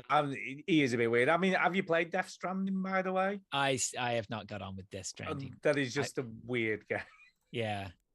I've not got on with it at all. But there are You've other. Tried it though. I got it. Yeah, I've got it installed here, and I've played a bit of it, and I haven't really got on with it. It's just not grabbed me. I don't know. But I was in the Metal Gear Solid hooked from the start, I guess. So that's why I stuck with it. But yeah. Okay, I've only got one more thing to quickly. I've been having another bit of a fiddle on Virtuoso. I thought I'd try and make another tune. Yeah, I think it went all right actually. Do you know about this, Fraser? Do you know about our Virtuoso? Yeah, I've been giving him some heads up. I was like, I think you should have a go at this. Make something. Yeah, I mean, Stu sent me his track that he's been working on, and I will say, I'm quite impressed. I listened to it. You like it a little bit hard there, Stu. I think you find, you're leaning towards making some harder tunes there. I know. Yeah. What's weird is it's kind of ambient in the background, right? But quite a hard beat. Yeah. I was like, what shall I do? So I'm impressed. I'm of the opinion. See, these things, it's typical with music making things or whatever. It's like, on paper, I should love this sort of stuff and get at it. But I'm always I just can't do it justice. There are just people out there who can do much better work at this than me. It's why would I, Look, you don't know till you try. I hear you. What I would say. I feel like if I had that mentality, Fraser, I wouldn't do anything. Yeah, exactly. And the other thing I would say to you, Fraser, is this. Right, having a bit of DJ knowledge helps, because obviously you'll know about phrasing, when stuff should come in and come out and things like that, and it does make a difference. Because I thought I won't be able to make, and don't get me wrong, I don't think anything I've made is amazing. It is. Don't sell yourself short. No. But I do think being able to DJ makes a big difference, because you know how music should work, when beats should start, when they should stop. You know what I mean? All that kind of stuff. Yeah, I hear you. But I also know, like, I'll do something. I'll go, well, that's not really up to par. But what's cool? I'm not really as musical as What I like about it is once you lock your beat in, you can just play around. You can just go, right, how does this sound if I put this over it? How does this sound if I layered this? And you can. I didn't know this until today, Chinny, but you can have up to 64 layers. Oh, really? So that's the maximum number of things you can have going at one time if you wanted to. I haven't played it again since. I mean, Chinny, did you hear Chinny's from last week? I heard the showdown. The showdown. Yeah. I tell you, I was shouting. I was shouting at the iPad. But Chinny's was amazing. I was just so impressed. And he'd only done a little bit of fiddling. He'd only scratched the surface. Well, I took my VR to work. To show some people at work, and Ollie, he likes music and instruments, and I was like, have a go on it, and he was about like an hour later, he was like looking to buy one. Do you know what I mean? He was like, how can I buy one? And the guy in the office who doesn't really play games that much, he was like, I might buy one. Yeah, this is good. And mini golf went down well. Mini golf. By the way, I never talked about this. I've downloaded the Sweetopia map on mini golf, so I've got that as well. I love mini golf. It's such a good game. Yeah. So well done, slick. That really to me is like the best multiplayer game in VR at the moment. Because it just works so well. And have you seen what's coming soon in mini golf? No, I haven't read the Mini Golf Weekly. They are bringing Myst. The Myst Island is going to be made into a golf course. I can hear Duke buying a VR now. No, he won't. Not for that. But I think he'd be impressed by it. But I don't think he'd ever buy one. But no, what he would say, Virtuoso. Why would you want to play?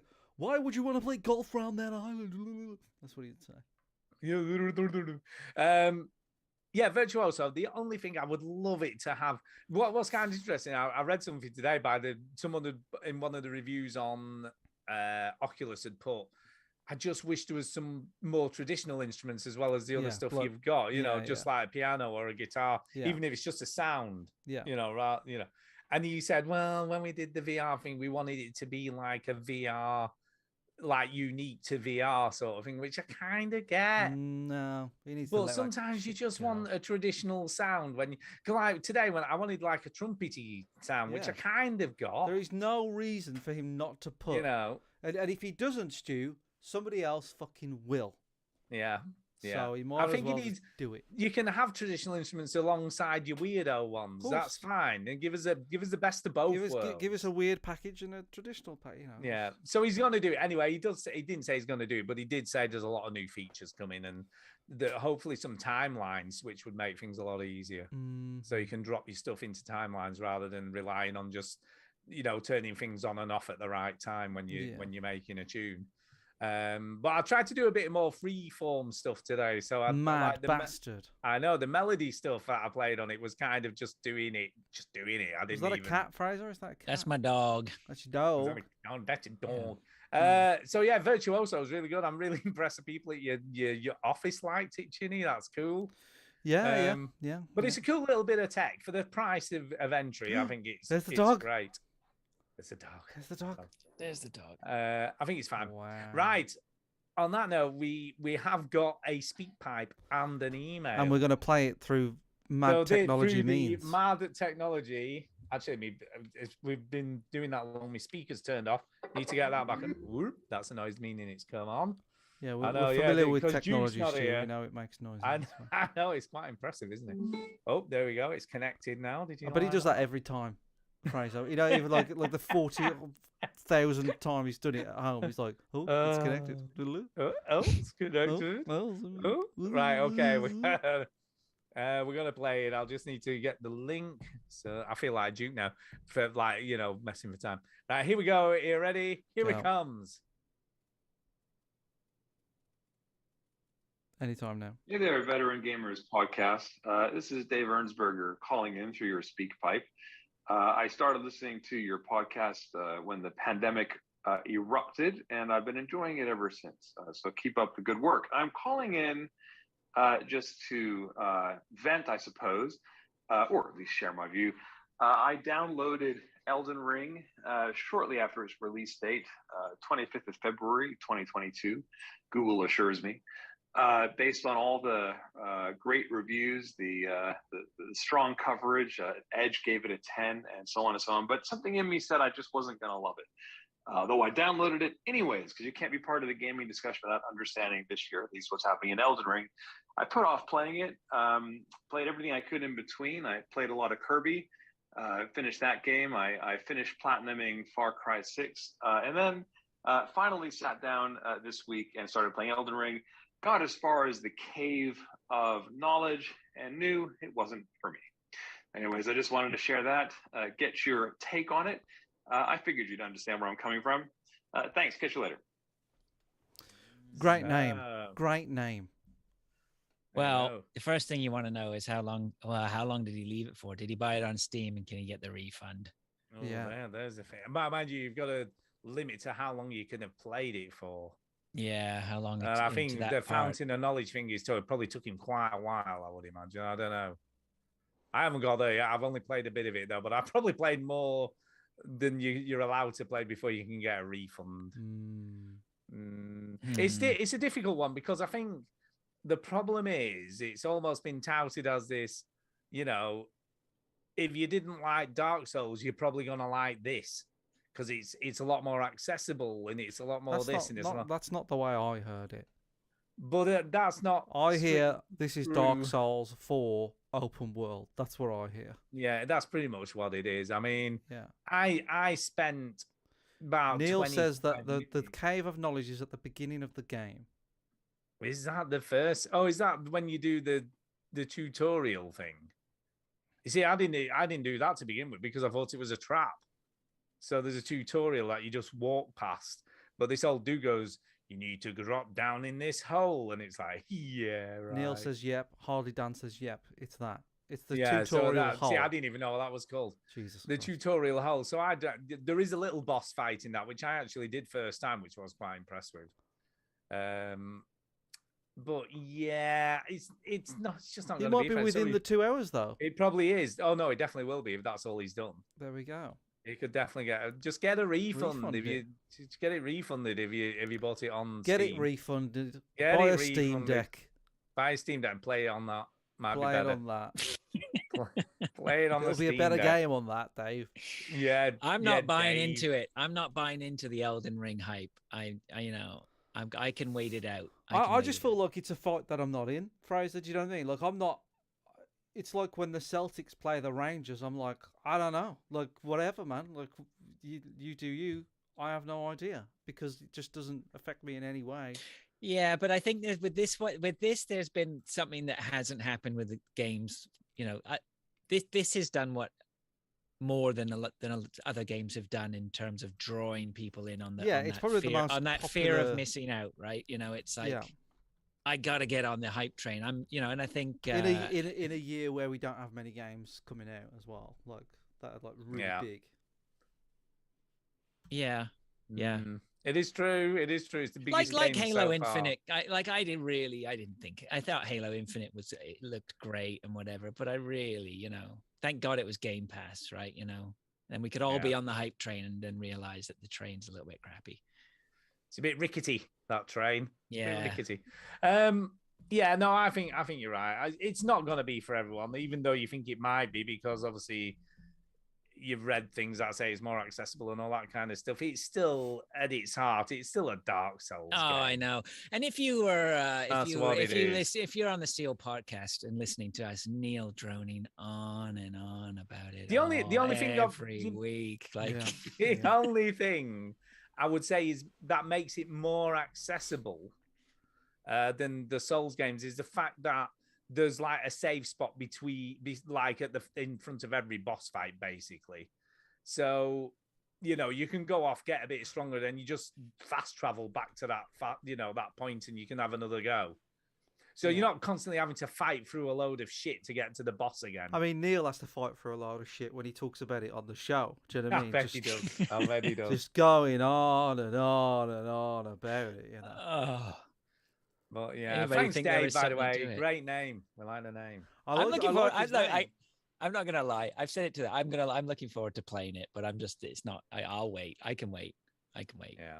And by the way, I think that's the first time we've ever heard of Dave. Dave Ernsberger. What a great name. I'd buy Volcano insurance off that guy.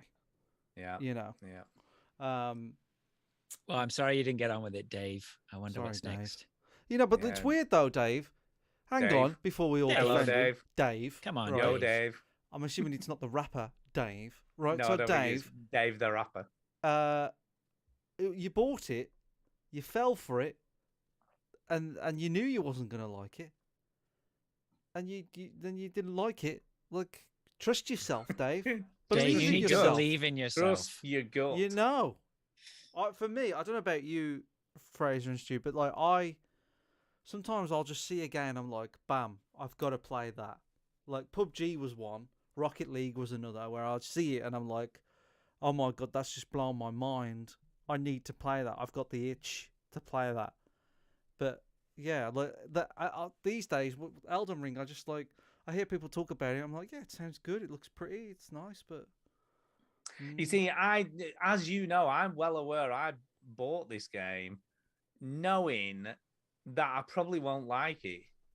So you're as bad as Dave. Oh, definitely. I'm totally as bad as Dave. No one's as bad as Dave. No. But Dave's part the worst. of me, Dave's terrible. Sorry, but Dave. part of me is like, this is why people don't fucking send speak close to the show. I feel like I need to have a go. Yeah, I need to try and one day. You want in, right? You want in one of these games. Yeah, I want to be part of the crowd that's good at these games.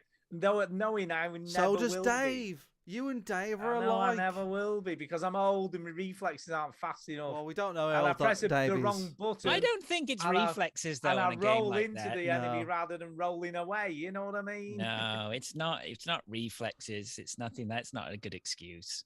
I think it is. It's patience. It's patience and thought and just taking your time. Neil's just typed something in the chat, which means I can't speak to him ever again. Which he's just put Elden Ring is greater than Mass Effect. So I don't know. I don't know. Can we kick him out the PUBG crew? Is that can you kick him out the podcast? Definitely he's not in the PUBG crew. Oh, well, you can't kick him out of it then, can you? Yeah. It's too good for it. Anyway. Too good. Anyway. But thank you, Dave. Thanks, we do Dave. appreciate the Stu, some more in. Stu, what if somebody was listening to that speak pipe and gone, I'd want to send a speak. What do they do? Look, you literally just Google veteran gamer speak pipe and it literally comes up instantly. Right at from the what top. I can go. Right at the top. Right at the top. You can do it from your phone. I assume your phone, from a phone. PC. You can do it from your PC, your Steam Deck. You can do it from. Do it from your Steam Deck. Yeah. You could do it from your. You could do it from your fridge. Quest headset, maybe. You could do it I don't know. Probably. Through fridge, tablet. All sorts of stuff. You can literally do it from anything. Just do it like that. And I'm about to read an email. What would you do if you wanted to send one of those, Chinny? Where would you send that to? You would send that to podcast@veterangamers.co.uk. See, it's that easy. And really is. Tell us what you think. Fraser, I don't think people understand. We read any shit that we people send. We do.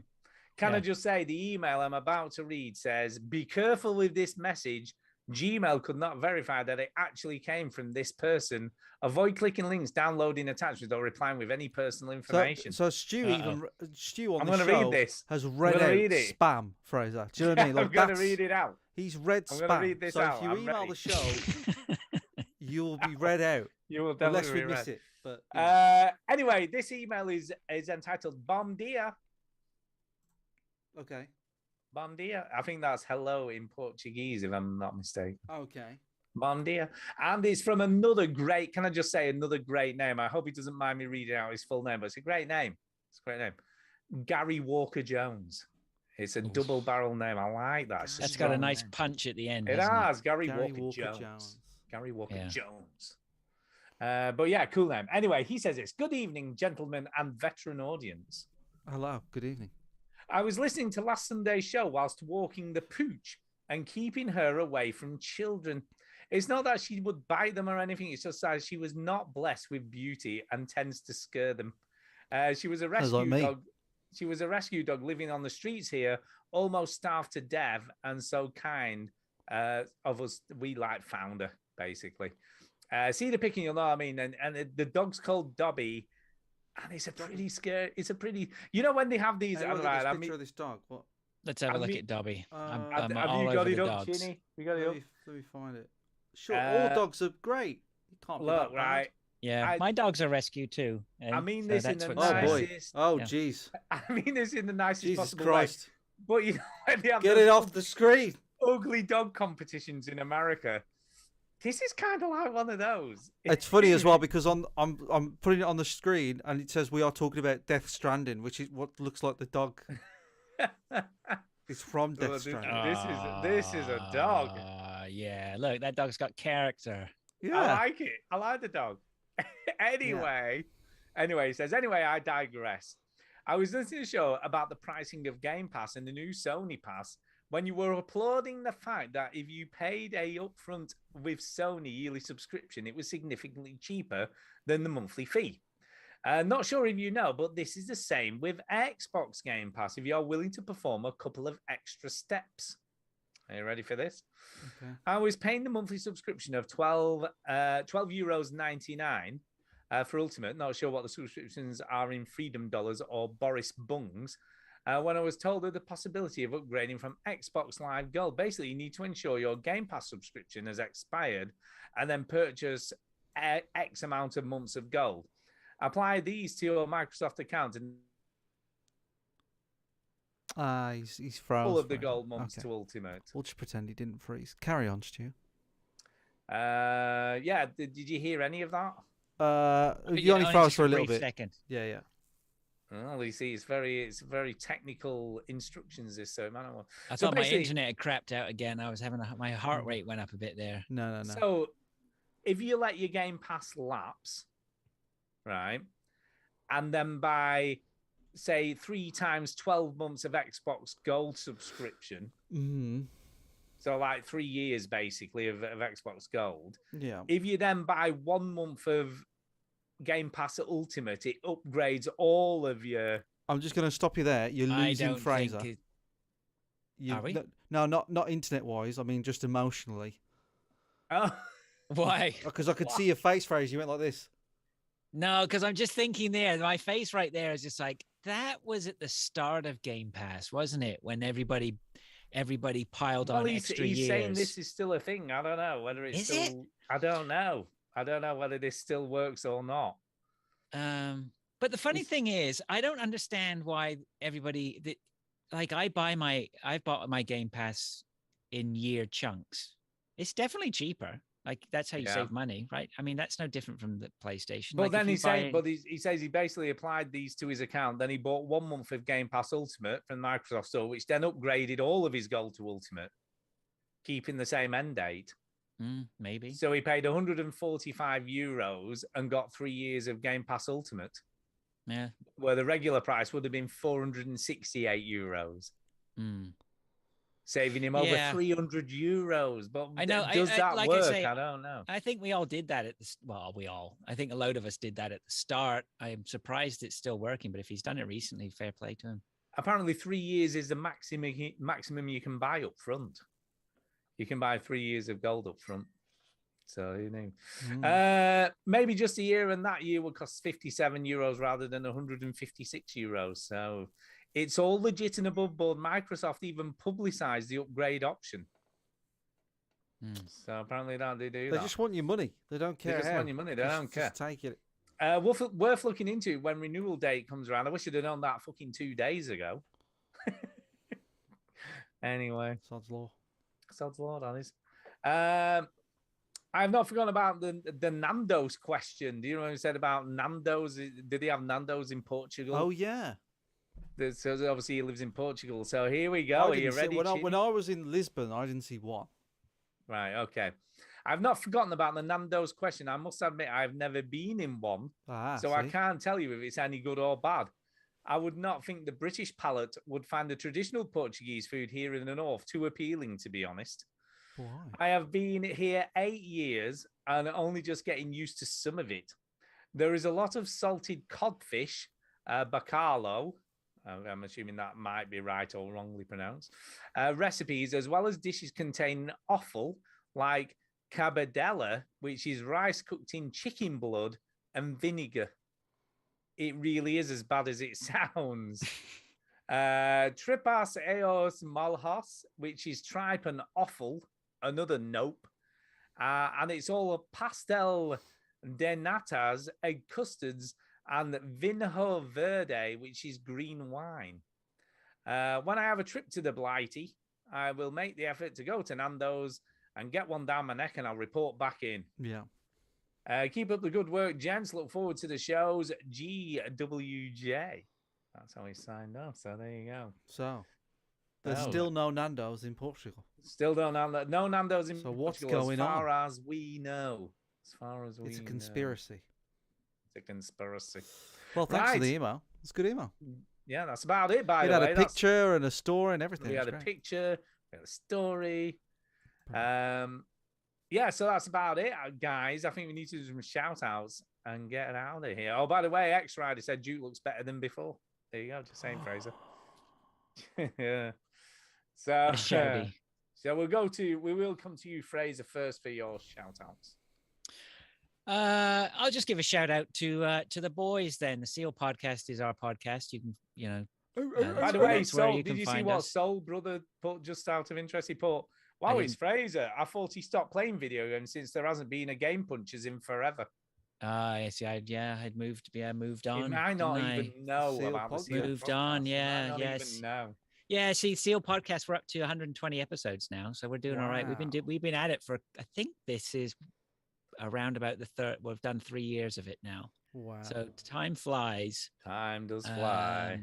Yeah, I think that's what we were saying at the start. It's just interesting that we're so now we all have a history of podcasting and doing these things and knowing each other and interacting online. It's all really good and worth a lot. And make no bones, I do not at any point not appreciate the guys that I podcast with, Neil, Dave, and Pilch. It's just it's a good great, bunch. man.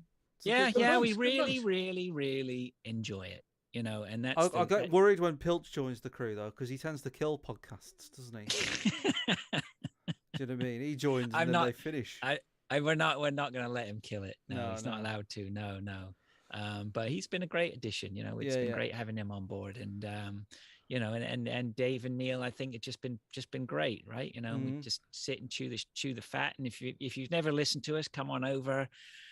Half of it is the same as this. You guys evolved. You guys, I think we trailblazed a little bit, and you evolved slightly after us to being a podcast that talks absolute utter shit for half of it, and then finally gets around to talking about some games. Yeah. But but it's evident that we do it because we enjoy it, right? It's Power Tool talk is Power Tool. It's the future. It's the future feature of the show. I mean, it's not an actual feature, but it's a feature that you just talk about power tools. Can't beat a good power tool, though, can It's important, right? Yeah, for sure. Yeah. Everyone needs a decent drill. That's what I say. Well, it's funny you say that, because my dad, he's got a running joke with me now. Every time he phones me, he tries to persuade me to buy a new battery-powered drill. Oh. Like, I don't think he just can't. I think my dad is just like, he's an old guy. He's in his 80s now. And I think he's just...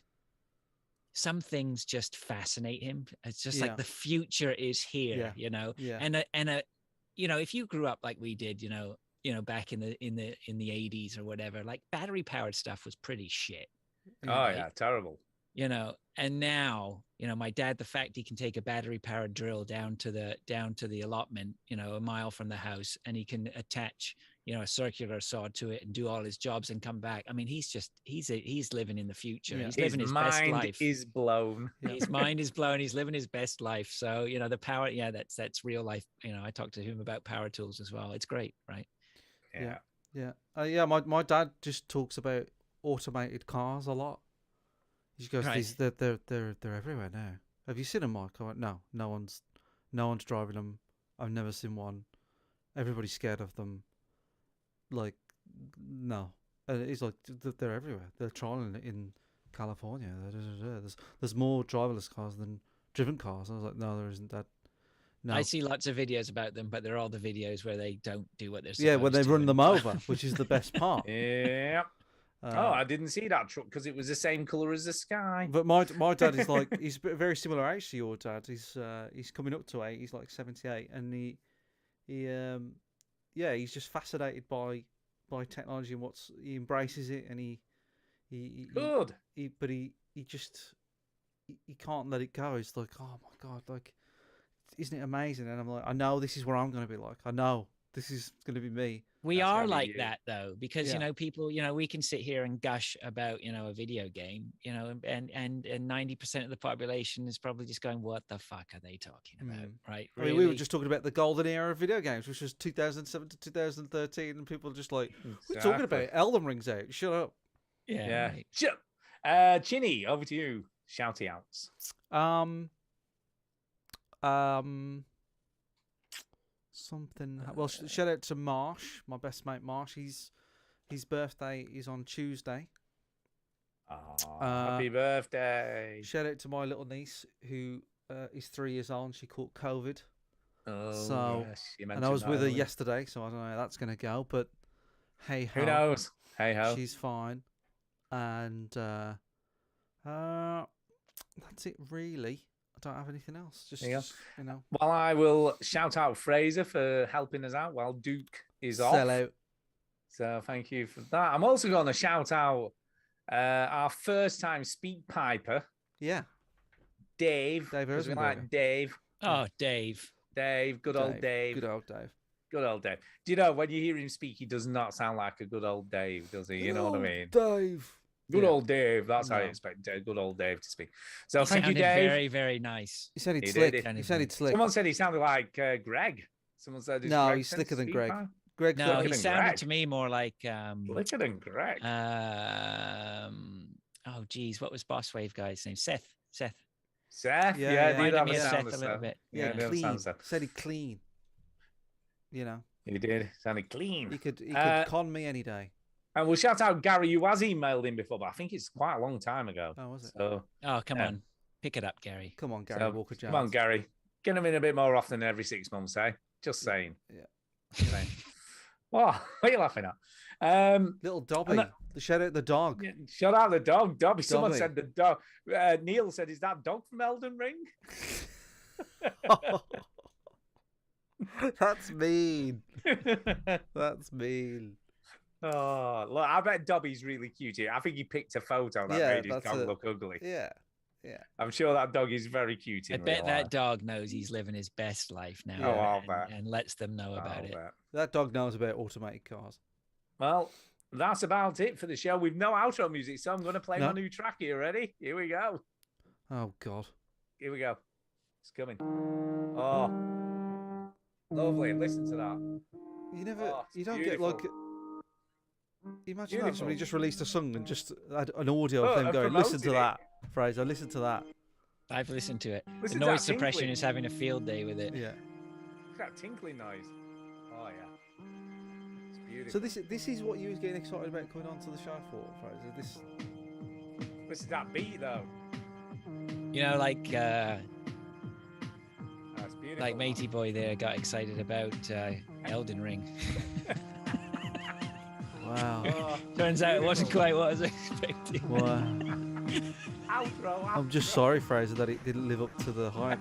But unlike Elden Ring, you can't refund it. Oh yeah. Banging, mate. There banging. you go. That's it. We're done. Oh, jeez. Got any pills? Yeah. Yeah, I've got some if you want some. He's a great snorter, isn't he, when he laughs? Got any salmon? Lovely. Well, that's the show. That's it. Yeah, we're done. Great. Well, thanks, Fraser, for coming on. Yeah, cheers, Fraser. My pleasure, gents. My pleasure. Anytime. It's always good to catch up with you. That has gone. That just when that time flew by because we had so much fun.